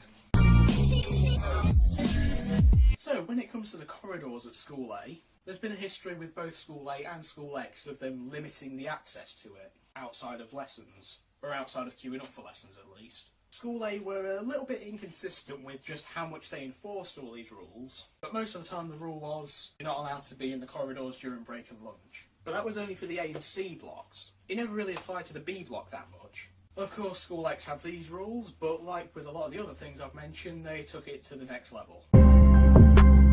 Firstly, with the A block, they actually properly enforced not being allowed to go down there. Not the best idea when there's lockers down there, so they're not allowing students to go to the lockers outside of lessons apparently. They only allow you to go down A block when you're going to and from a lesson. No other time, not allowed there any other time. Throughout the year they did relax this a little bit more, so when you walk down the corridor you basically had to hold up your locker key to show them you're going to your locker, and most of the time they let you go onto your locker. They later moved the lockers from A block to the English rooms at B block, but they did that when they started refurbishing the English rooms. Don't know why they decided to move the lockers to where they're refurbishing something, especially when there's already a bunch of lockers outside those classrooms. But yeah, a little bit dumb. With the C block, they had this thing called the one-way corridor system. Now, this was something that School A tested a few years ago. The The basic idea was when you're coming in from the tennis court, the playground, when you're going through that door, you can't immediately turn left and go down the corridor to the quad, the playground. You have to go down the corridor, take the next left, and then go out that way to get to the quad, the playground. Now, School A only did this once, and when they realised it wasn't working out because nobody really followed it, they discontinued it. And they didn't try it again. School X decided to give it a try, and if they did it once, I suppose that wouldn't be the worst thing if they want to give it a trial run. But they actually tried it twice. They had the exact same idea that School A had with the way you go around the corridor. First time they introduced it, they did it randomly in the middle of a Friday afternoon and gave absolutely no warning whatsoever. But they gave up shortly after they realised nobody's following it. And then when they tried to bring it back a second time, they again gave up shortly after, and presumably that's also because nobody followed it again. They haven't tried it since then. I'm guessing part of the problem might have been the signs that said one way. That's because they blue tacked them to the wall, but they kept falling off. And a lot of the time, when the teachers picked them up, they didn't bother trying to stick them back on the wall. So yeah, the one-way corridor thing has failed a total of 3 times over the last few years. So if I were them, I wouldn't bother trying it again. Near the end of the year, School A library was closed. Now, of course, no clear reason has been given, but I reckon there's a few contributing factors to this. Firstly, the reading programme. School A had this programme called Accelerated Reader. Basically, you'd have a book level, you'd go to the library, you get a book that's within that book level, and when you finish reading it, you take a quiz on the book to see how well you read it. And depending on how well you did in that quiz, you get a certain amount of points, and you had a points target that you had to hit. It would also give you your reading age. So even if the results were a little bit questionable at times, it still got the kids reading at least. School X replaced the Accelerated Reader programme with their own. But the problem was, they didn't enforce it like School A enforced Accelerated Reader. Similar to Accelerated Reader, students were supposed to go to the library and get books out, and then they'd read them during morning tutor time. Now, of course, not everybody did that. When that was the case with School A, they just sent the student off to the library to get a book there and then. With School X, not many of them enforced it at all. So a lot of students didn't bother getting books out, and then a bunch of the teachers didn't bother trying to make the students get books out to read them. So that resulted in fewer people going to the library. Then a few months later, the librarians left. Like I said earlier, one of them retired and the other we don't know for sure why she left. But based on the fact the library wasn't being used that much, best conclusion I can come to is that she left because there was no point being there if hardly anybody even bothered going. But School X didn't bother trying to hire a replacement, so that meant there was nobody there to run the library. At some point shortly after this, the library was locked, and then it was only used for young carers meetings. The key to the library was given to one of the teachers on the same landing as the library, so if you actually did want to go to the library to get a book, you had to go to the teacher and ask them for the key to the library. Nobody asked for the key. So now that the library is closed, the only reading that students do is the Shakespearean texts and the 1800s poems and plays that they have to read in their English lessons and overanalyse. And again, that has issues of its own, but that's not a School X specific thing, so I'll leave that there. So ultimately, if reading scores start going down at School A, I think we know who's to blame. I'll also add on something here from the 2018 to 19 school year. We got a map of School A in the planner, and that seems to show that the library is now just a generic classroom. You really didn't need to change the library into a classroom. So, GCSE options. They were a little bit of a mess. Normally, it would just be Year 9s picking their options around March. But instead, for whatever reason, probably because some intelligent specimen decided that the start of Year 9 is when to begin GCSEs instead of after you pick your options, they made both the Year 8s and the Year 9s pick their options at the same time. My sister also vaguely remembers having to pick her options twice for some reason. Oh, I don't know why that happened. So having to pick your options a year earlier than normal and possibly having to do so twice, that's kind of bad enough, but there's more to it.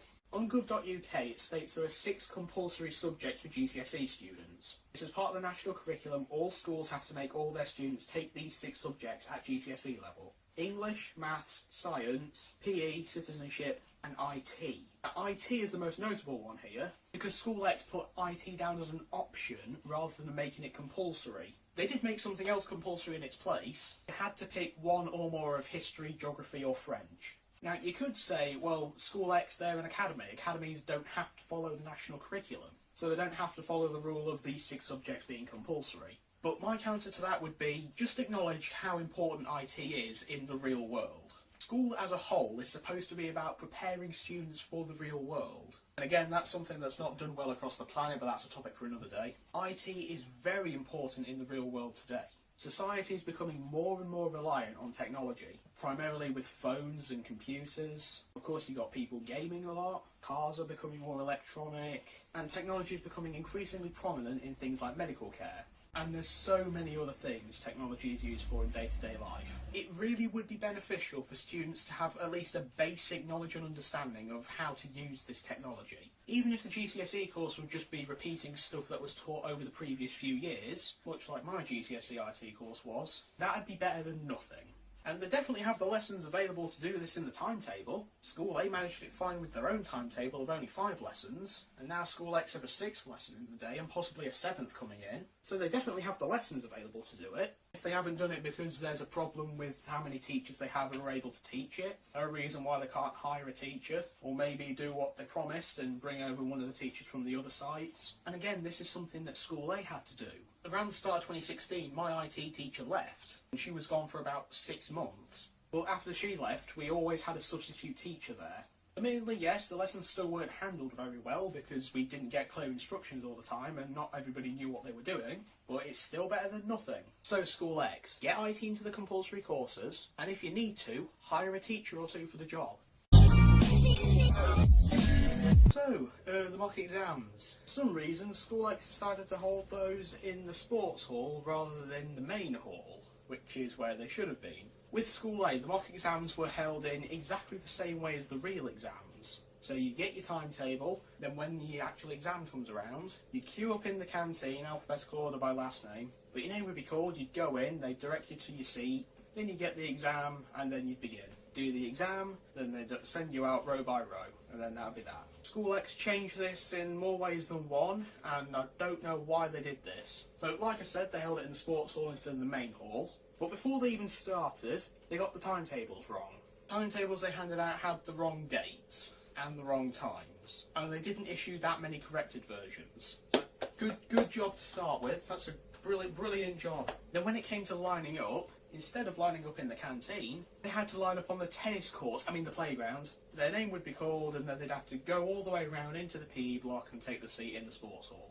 Having to wait outside wasn't exactly the best idea back in February, and it was about 3 degrees before the snow came in. Then when it comes to where you leave your bags, with School A you leave them in the canteen, with School X you leave them by the side of the sports hall instead. I suppose that's a slight improvement, because at least that way you know nobody's going through your bags, because they're always by the side, so somebody is keeping an eye on them. Then there's the temperature of the room. With the main hall, it was fairly consistent. They kept it warm when it was cold outside. They did manage to keep it at least somewhat cool when it was warm outside. But the sports hall is pretty much always cold all year round. It's always much colder than the main hall. There's also not a clock in the sports hall. Now, instead of doing something that would be at least somewhat sensible, buying a new clock and getting it nailed into the wall and then putting like a plastic protective casing over it, School X came up with possibly the best DIY solution to that I think I've ever heard in my life. So they went into the main hall and they took one of the clocks from there. They then hung that clock on a badminton net support and put that at the front of the sports hall.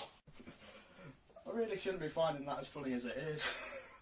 Now, the mocks happen to be taking place in February and going into March. I think some of them might have been delayed by the snowstorm. You may remember in the odd construction choices bit, I said it was around March when they had the buckets out in the gym catching water from the leaky roof. There were a couple of mocks happening around that same time. So that might explain why they were doing PE in the gym while the buckets were still out, because the sports hall was being used for the mock exams instead. The mocks also resulted in the students having to do PE outside in the freezing cold, or in the main hall. So they were doing the mock exams in the sports hall, and they were doing PE in the main hall. Again, I don't know what School X were thinking with that. I also don't think it was just the mocks where this was happening, because for some reason, the actual real English Literature GCSE exam, that was held in the sports hall as well.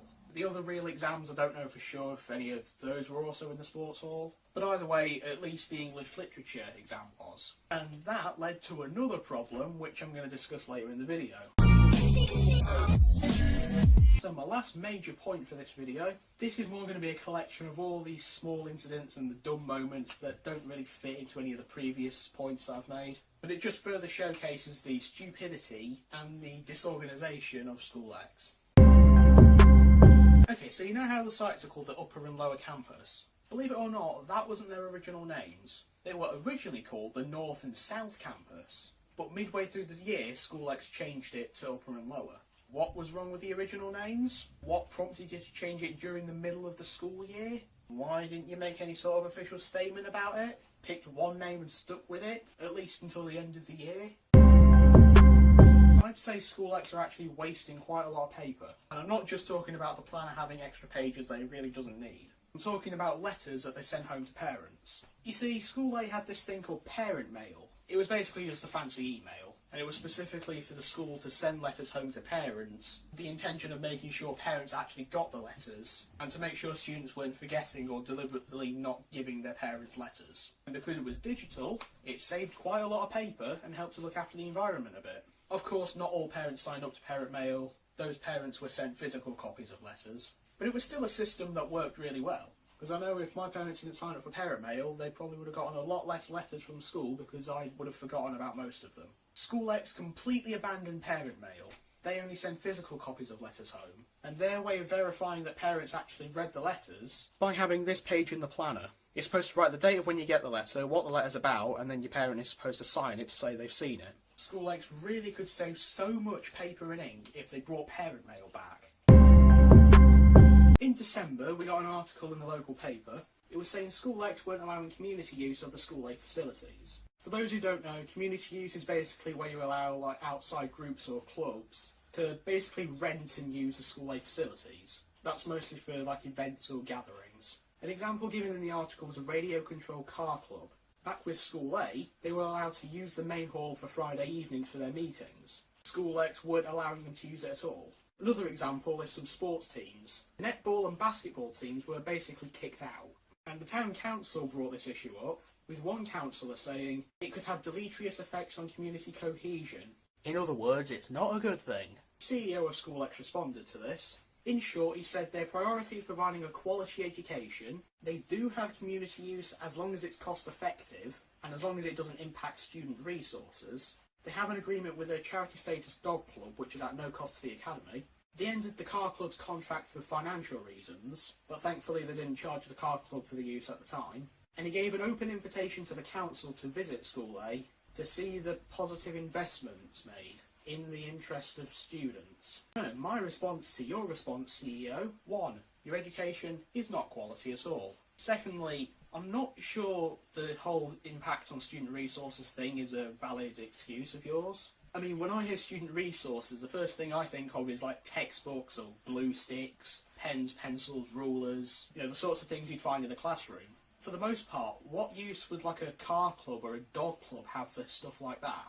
It could mean maybe the sports teams having to use the sporting equipment, having to borrow rackets or sports balls or having to set up the nets. But I honestly don't see that as a good enough reason to straight up deny community use. Thirdly, what do you mean by financial reasons with the car club? Do you mean that you or the car club just couldn't keep paying for the contract that you had? Because by the looks of it looks like either your money's all gone to waste, or you raised the cost for the car club and they just couldn't keep paying it. I will add here, the local paper released a follow-up article in January. In short, the School X CEO had set up a meeting with the town council where they discussed community use. But apparently, according to the CEO, the meeting couldn't be an open session because they were going to be discussing financial issues, including the staff remuneration required for community use. So about a month after the controversy, they did finally set up a meeting, but we don't know the details of that meeting because it happened in private, and it happened in private because they were discussing the money involved, which included the staff remuneration or the pay required for it. Okay, so based on the information from both of the articles, this is what I think might have happened. School X said no to community use because they didn't want to have to pay a staff member extra to maintain the community use. Maybe they just didn't want to increase the staff member's pay, or maybe they just didn't have the funding available for it. So to try and help cover the cost, they raised the cost of community use, but the clubs just couldn't afford it, and they felt as though they'd basically been forced out. But hey, that's just a theory. So if somebody from School X is able to clear this up a bit more, then that'd be great. Now, with School A, on the last day of term before the Christmas holidays, non-uniform day, we got to wear Christmas jumpers like these. That last day was also a half day. So basically you just had the first 2 lessons. Those were usually spent watching a movie or colouring by numbers or something along those lines. Then you'd have break, then you'd be waiting around with your tutor instead of going to lesson 3, and then you'd go home at lunchtime. Those days were a nice way to have a little bit of Christmas fun before breaking up for the holidays. Of course, School X went and ruined it. Instead of making the last day a half day, they made it a full normal day. So instead of 3 lessons and going home at lunch, they made it all 6 lessons going home at normal home time. That just killed the fun. Do they just hate students that much? They did still allow the students to wear Christmas jumpers though, but because they believe non-uniform is uneducational, your Christmas jumper had to be over the top of your normal uniform. Most of the students wore Christmas jumpers before this. Last year there were about 10 to 20 students maybe, most of them being year 7s, who actually wore Christmas jumpers. On January the 27th, School X handed out their annual reports. Even though the Home Academy agreement says that they have regular parents' evenings and reports, and they only had 1 of each, the main thing I had an issue with this particular report was a comment that was made about my sister's attendance. It was 95% at the time. School X's comment said that it could be improved. And what ticks me off about that is School X were the ones who made it worse than it could have been. Up to that point, she'd only had a total of 6 days off. All 6 of those days, she was off for illness. It was a Friday and then a full week. Now, we chose to keep her at home on the Friday and then the Monday and the Tuesday. We sent her back into school on the Wednesday. But in her first lesson that day, she was sent back home with the recommendation she take the rest of the week off. So that's exactly what we did. She wasn't even that bad on the Wednesday.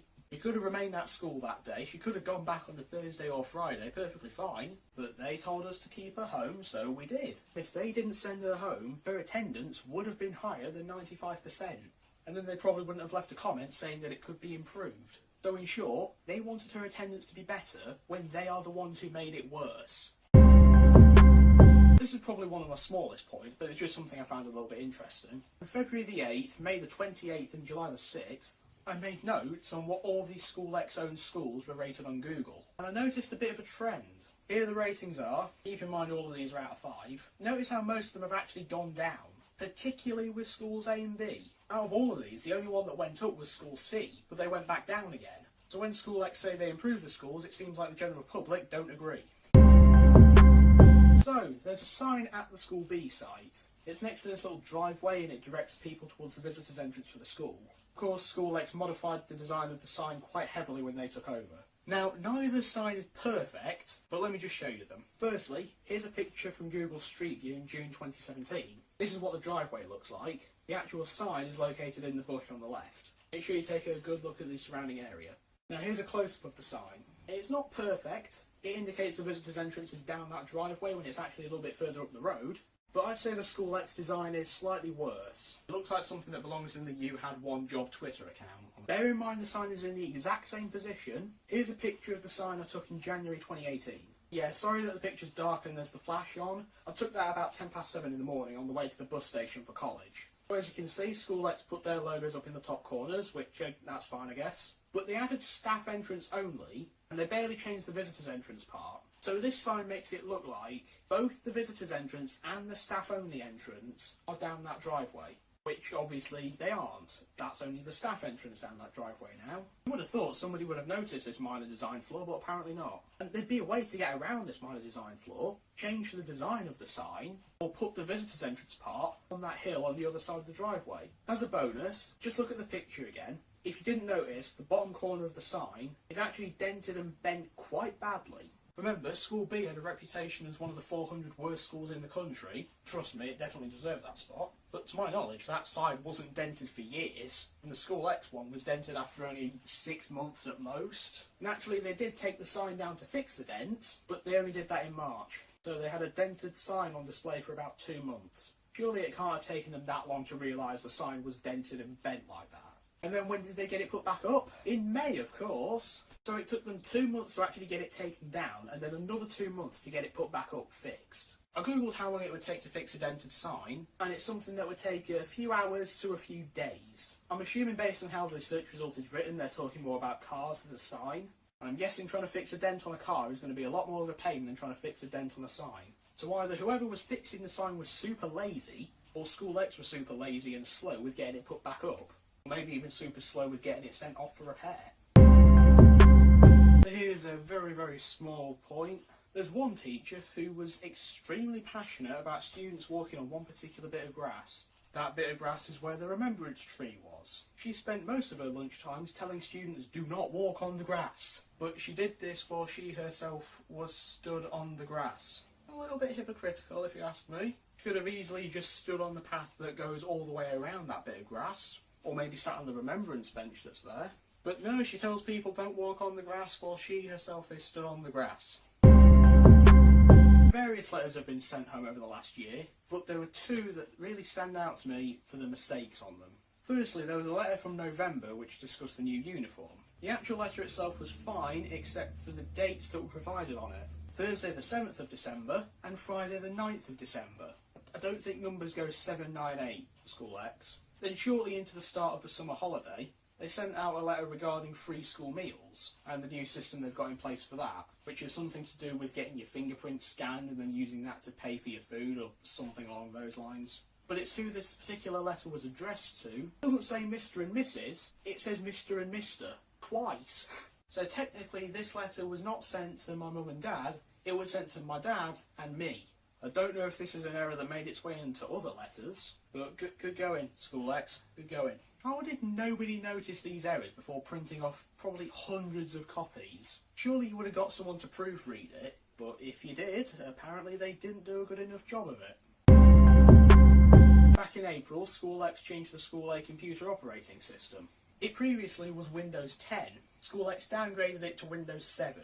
I shouldn't need to explain how downgrading from Windows 10 to Windows 7 is not the smartest idea. But this downgrade also changed everybody's usernames and passwords for some reason, so a lot of the students weren't particularly happy that they had to create a new username and come up with a new password. And at the time, School X claimed that it was because they wanted the system to be faster. There wasn't really too much of a difference on some of the new computers they bought, but a lot of the old ones at least, yeah, it definitely wasn't faster.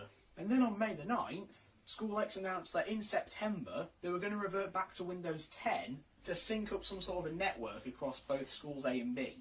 I'm recording this about a week into the start of the new year, and so far from what we can tell, the synced up system thing does seem to work, because my sister and her friends who are at School A have been moved to School B. They still have all their work from School A on the School B computers. The only problem is, now it takes forever for them to log on. He's been there about 3 or 4 times so far. All of those times, it took the teacher a couple of seconds to log on, but it took the students about 20 minutes for them to log on. That's how slow they can be. In regards to the plans for the synced up network, when did you originally decide for this to be a thing? Surely if you planned it before you reverted everything from Windows 10 to Windows 7, if that was your intention to bring in this synced up network at the time, surely you would have run some sort of a test on Windows 7 first, before downgrading all the school's computers to Windows 7. And also, after probably realising this synced up network won't work on Windows 7, why didn't you put it back up to Windows 10 straight away? Why did you have to wait until the start of the next year to get it put back up to Windows 10? And why not mention any of this to any students before actually carrying this plan out? On April 30th, a girl got her coat confiscated. Why was it confiscated? We have no idea. She got the coat back the next day with no explanation why it was taken in the first place. 2 best theories I've got, either lost property or the coat's not the right colour. But it can't be because the teacher thought it was lost property, because the girl was stood next to the coat while she had it lying down on the bench next to her. Surely it's not because of the colour, because even though the uniform code does state that it's only supposed to be a plain black coat, this particular coat was khaki. But there's loads more students that don't have black coats. A lot of them also have khaki coats, not just this one student, but this is the only instance I know of a coat being confiscated. So surely if that teacher was trying to enforce the only plain black coats rule, surely they'd have to confiscate about 100 other coats. But this is the only incident I know of. Could somebody at School X please explain that to me, please? Can you stop going? Because everyone's gonna go f***ing home. Around the end of April and beginning of May, there were some students from both Town Academy sites. After they finished at school, they went over to the local grammar school. Most of them were just waiting for the friends. When the friends turned up, they left. But there were others who were verbally abusing the staff and the students. And there was one student who went as far as to throw a stone at the back of a staff member's head before they ran away. Now, I know which student is responsible for throwing the stone. And the only reason I know that is because he was dumb enough to brag about it out loud in the middle of a French lesson.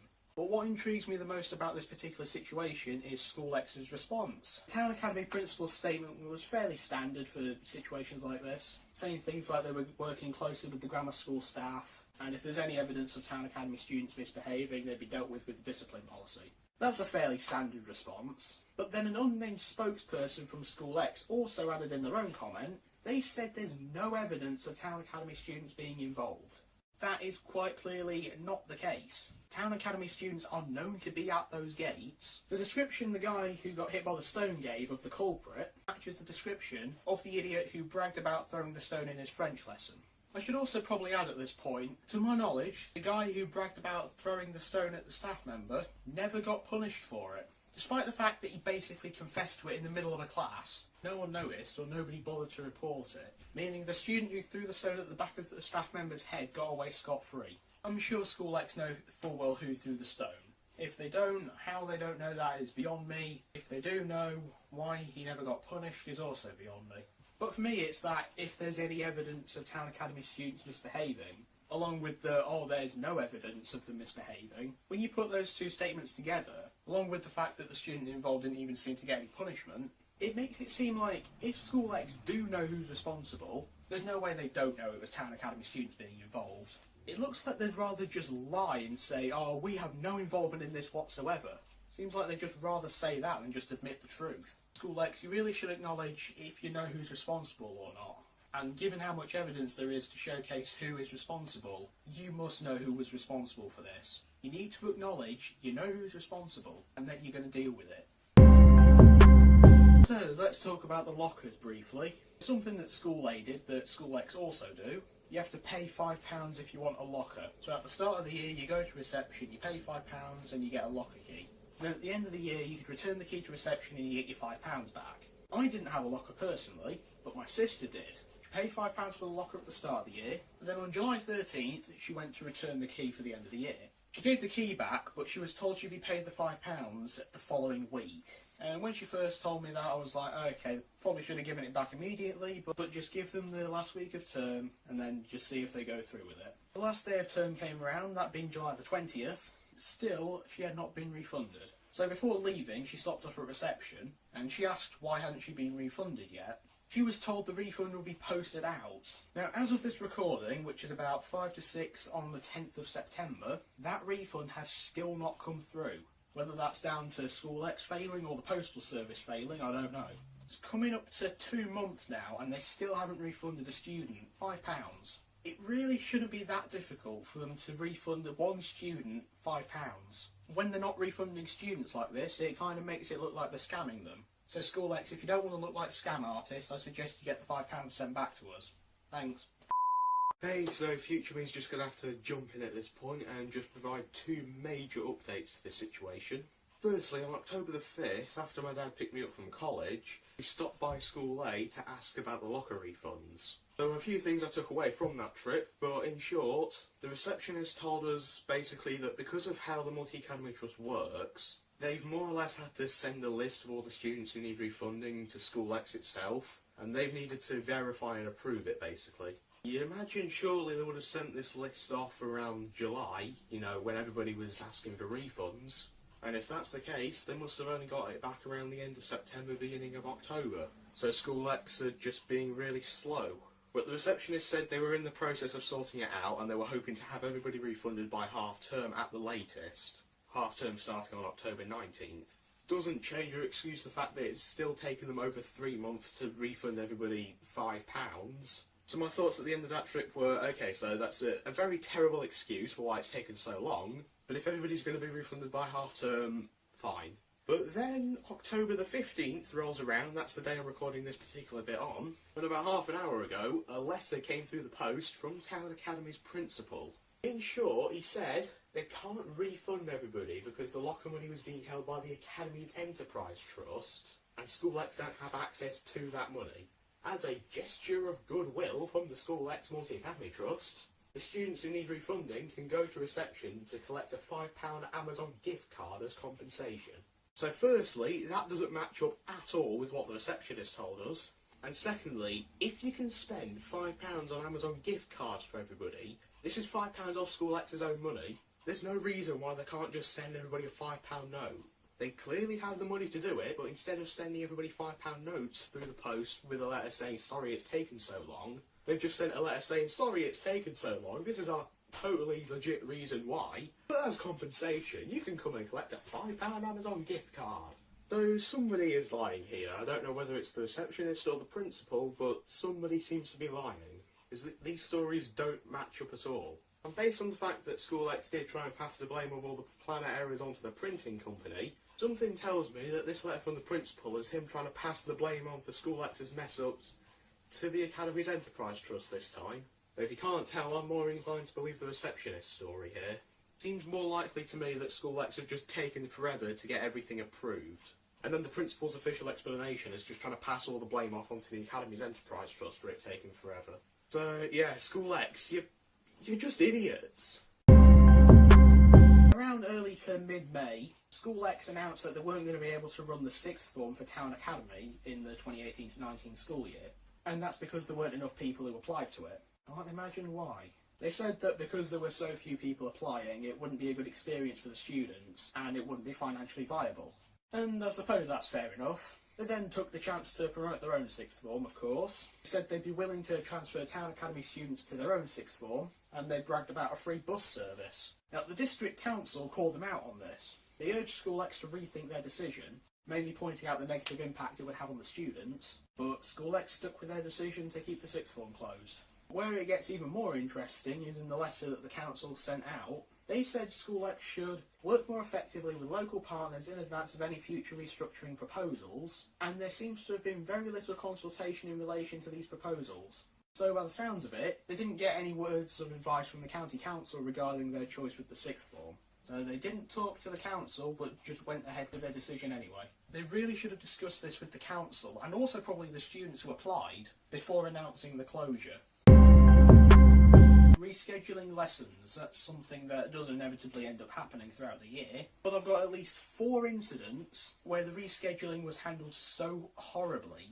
Number 1, on May the 17th, the entire Year 10 science class failed a chemistry test. And I do mean all of them, 100% of them failed the test. The teacher wasn't happy about this. He told the class they'd be retaking the test at lunchtime on May the 22nd. He didn't actually go over the test to cover what the students mostly got wrong. He didn't tell them what the pass mark actually was. He didn't tell them what would happen if they actually failed the test a second time. And on top of that, they were supposed to be doing a completely different test that day. So, May 22nd rolls around, and at lunchtime most of the group turn up for the retake, and they find out it's been rescheduled to after half term. Probably should have got the word out before the students turned up for the test. Number 2, this one relates a little bit to the mock exams segment. Remember I mentioned how for some reason the actual English Literature GCSE exam was being held in the sports hall rather than the main hall? Year 10 class had PE at the same time as that exam, and they were supposed to be in the sports hall. But obviously, because there was an exam going on, they couldn't be in the sports hall. They also couldn't go into the gym, because the noise they'd be making in the gym would be heard in the sports hall, and that would be distracting the students taking the exam there.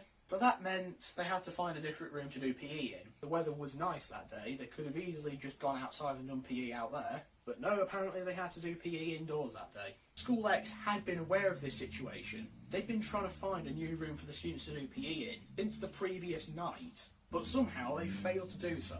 After the students turned up for the lesson and got changed, they then spent another 10 minutes just waiting around while the teacher found a new room for them to go in.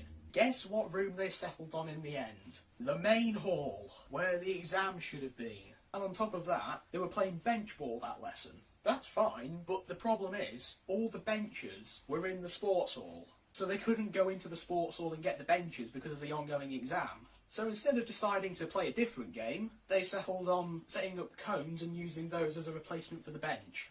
You ever tried playing bench ball on cones? Number 3.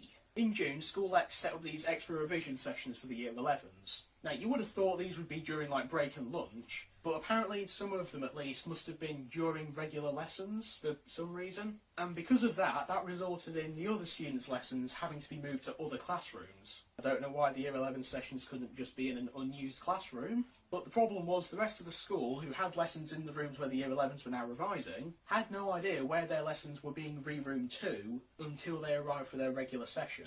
So they turn up for the regular lesson, and then they find out, oh, okay, we're actually in this other room, let's go there. SchoolX did try to prepare for this, In the mornings, they were supposed to send out this list of all the rerooms, but they didn't do that for at least 2 weeks. It's good going there. And I think surely by that point, after those 2 weeks were up, the Year 11 revision sessions would have ended. Because by that point, they would have done most, if not all, of their exams and gone on study leave. A star to School X, or 9, or whatever it is on the new system. Then finally, number 4, this was in late June, a Year 10 science class were told on a Friday they were going to be having a test on the following Tuesday. Students went home that Friday thinking the test was going to be on Tuesday. However, after school, the teacher who set the test was then told that apparently there was going to be an Ofsted inspection on the Tuesday, and for some reason that meant he couldn't do the test on the Tuesday. So the date of the test had to change. The date of the test was changed to a Monday afternoon lesson, which was originally going to be revision for the test. Now, because it was the weekend, the students didn't find out about this change until they got there on the Monday afternoon. So they turned up on the Monday afternoon thinking they were going to be having a revision session, only to find out the test date had been changed, and that they were going to be doing the test there and then instead. And then on top of that, the Tuesday inspection, it wasn't Ofsted like they said, it was just 2 regular teachers. So when it comes to rescheduling things, School X don't exactly do a good job of getting the word out about it. So that's something to improve on going forward, I think. We got this article on May the 28th from the local newspaper. It was something from the CEO of School X. He was saying that the District Council should congratulate School X for investing in the schools in this town. And as part of his reasoning for this, he proudly mentioned demolishing a third of School B. We're a year on from your takeover, mate, and I still see next to no reason why you should be congratulated. Don't see how demolishing a third of a school is going to improve it. I don't see how needlessly swapping school rooms around is going to improve it. I don't see how bringing in all these strict rules and punishments has improved it. All you've done is you've just made them worse. I also don't see how merging 2 secondary schools into one, leaving only 1 secondary school and a grammar school around, thus giving the Year 6s who didn't take or pass the 11 plus only one choice, I honestly don't see how that's an improvement. So June the 15th was the last day of the school year for the Year 11s. After that they just go on study leave, and then when they finish their exams they're done. Now, I don't know for sure if they have this big Leavers presentation assembly thing. School A had it. I remember my Leavers assembly when they put the Get to Know Me tag video up. But School A also allowed the Year 11s to dress up. They let them have silly string. And they basically gave the Year 11s free roam of the field. So they basically have this really fun day. School X slightly ruined this fun. They still let them dress up. Like I said, I don't know for sure if they still have the Leavers assembly, but they definitely did ban silly string and water guns, and if anybody was caught with them they'd be confiscated. So that ruined a little bit of the fun, but at least they still got to dress up and they still got free roam of the field. But what I found funny about this was one of the costume choices from a bunch of the students. It was mainly a group of girls. They purposely dressed up in the old School A uniform, skirts and tights included, or shorts in the case of the boys who did this, in the process basically giving School X a massive middle finger. If anyone who did that is watching, I approve. There's not really too much I can say about Sports Day, to be honest. I mean, it's something not everybody really enjoys. My sister definitely didn't enjoy it. She didn't take part in it this year, so I don't have too much to go off for this. But when I first heard they were going to be doing Sports Day, my first thought was, they've got School A and School B, they're officially supposed to be the same school now. How exactly are they going to do Sports Day? Are they just going to have individual sports days at each site? Are they going to bring the participating students from one school to the other for the day? But no, they decided to do something else completely different, something I never would have expected. They held Sports Day in this small stadium in a completely different town.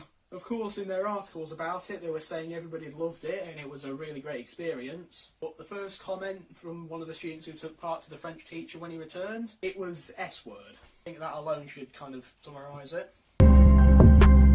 So School X, in July, they had these transition days. So basically the students who were going to be going from School A to School B for the next year, or vice versa, they basically go over to that school for just one day and they just get to see what it's like there, basically. Kind of like an induction day. Firstly, for some reason, Year 7's got 2 transition days, everybody else only got 1.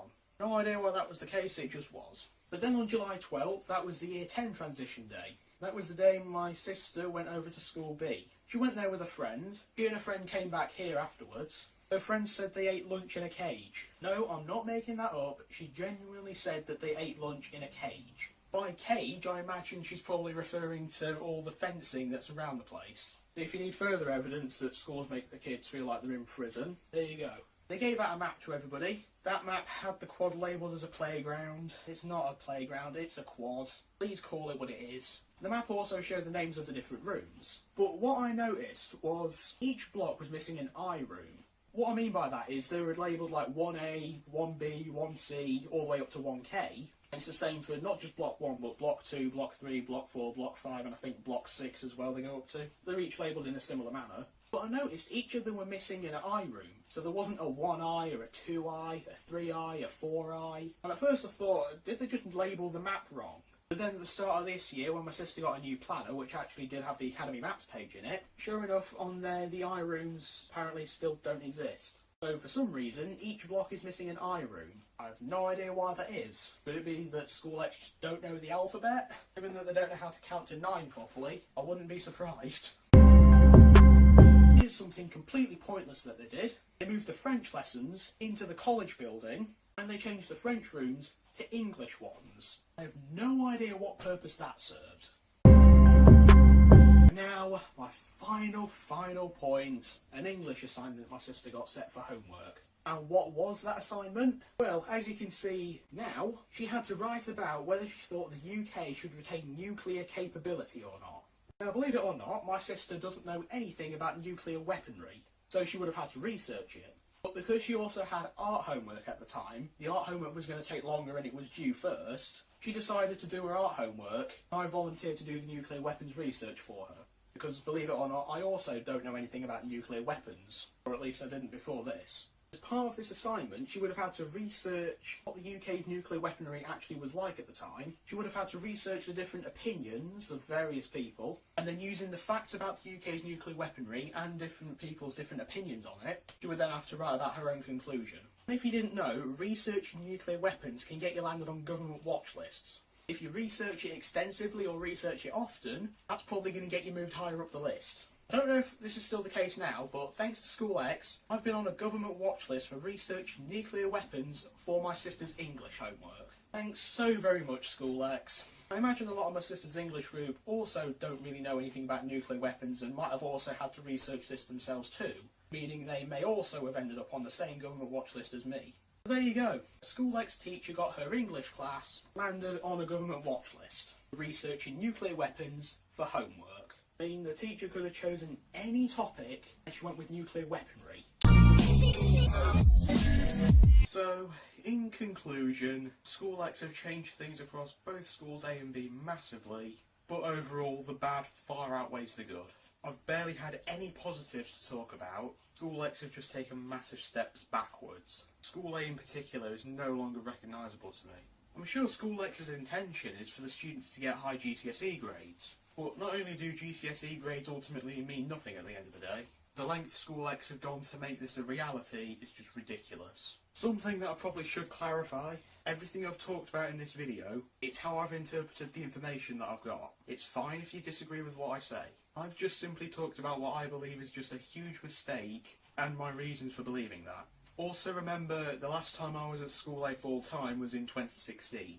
And like I said, most of the information for this video has come from my sister, who still did go there until the end of last year, along with various articles, most of which are from the local newspaper. With this whole situation, I'm basically an outsider looking in. Apparently, I seem to care more than the students who are actually affected by the lies, stupidity and incompetence of School X. And again, like I said at the start, I have no reason to doubt what my sister's told me. She'd gain nothing from making anything up. And again, like I said, she'd risk being put into isolation or maybe even being excluded for it. I've done my absolute best to make sure everything I said in this video is correct and up to date. It's entirely possible that I've interpreted something incorrectly. It's entirely possible that there's something that I've missed. If that's the case, feel free to let me know. If there's something that I do need to correct, until I inevitably make a follow-up video, I'll address any corrections in a comment on this video.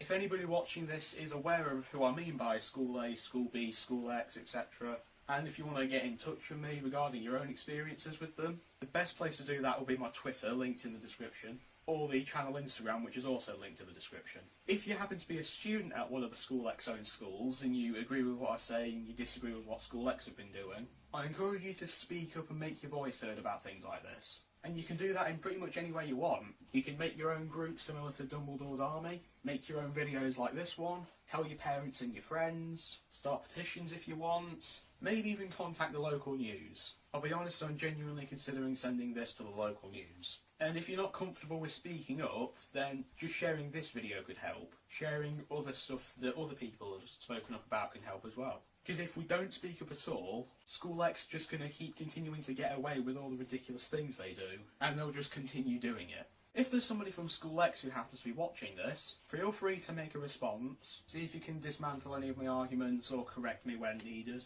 If you make a response to me, then I'll make a response to your response to me.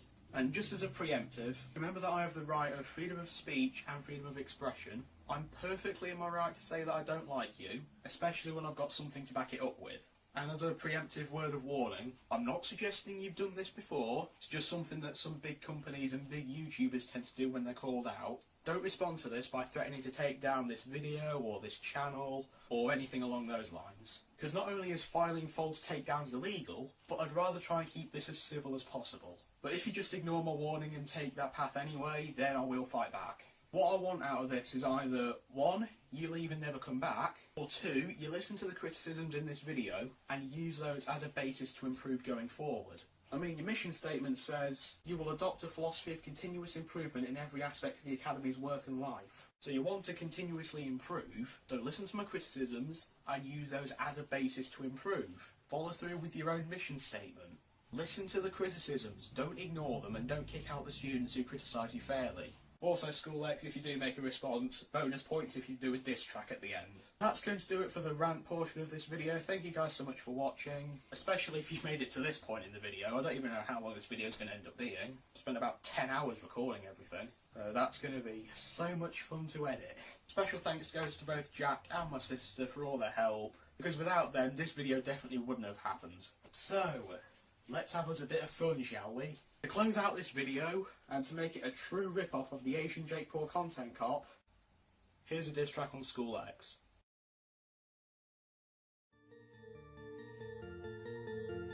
Big up Jack and the Cam.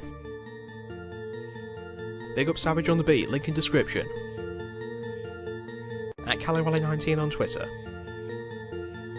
Yeah, School X, you are the main suspects. Let's not make this complex. Your CEO sure could flex. You get 180k a year, but your students are in tears. All the parents are in fear of what you'll change throughout the year. In 02, your CEO went on holiday when GCSEs began in just a few days. When a student does that, you make them pay. What made you think that was okay? Let's not forget the planners, failed with term dates, contents and calendars, and you had the cheek to blame their printers. But I've got more to say on you busters. I wanted a uniform, right? And skinny trousers, skirts and tights, hair gel, makeup and tip X2? What bad things do you think they're gonna do? Listen mate, your clothing does not affect your learning, so stop threatening students by isolating them. Then we have the School A trees. Was cutting them down a breeze. You had no reason to get rid of those leaves, especially the one that was used to grieve. Here's 3 of your smaller mistakes: mixing up names and dates, making a one-way corridor, holding mock exams in the sports hall.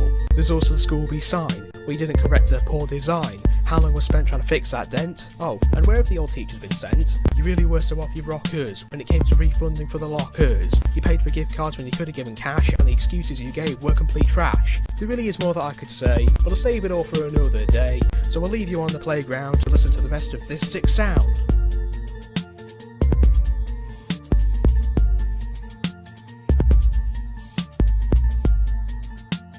I'm not trying to be rude, School X. Just want some explanations. Love it if you could reply. CaliWally19 out.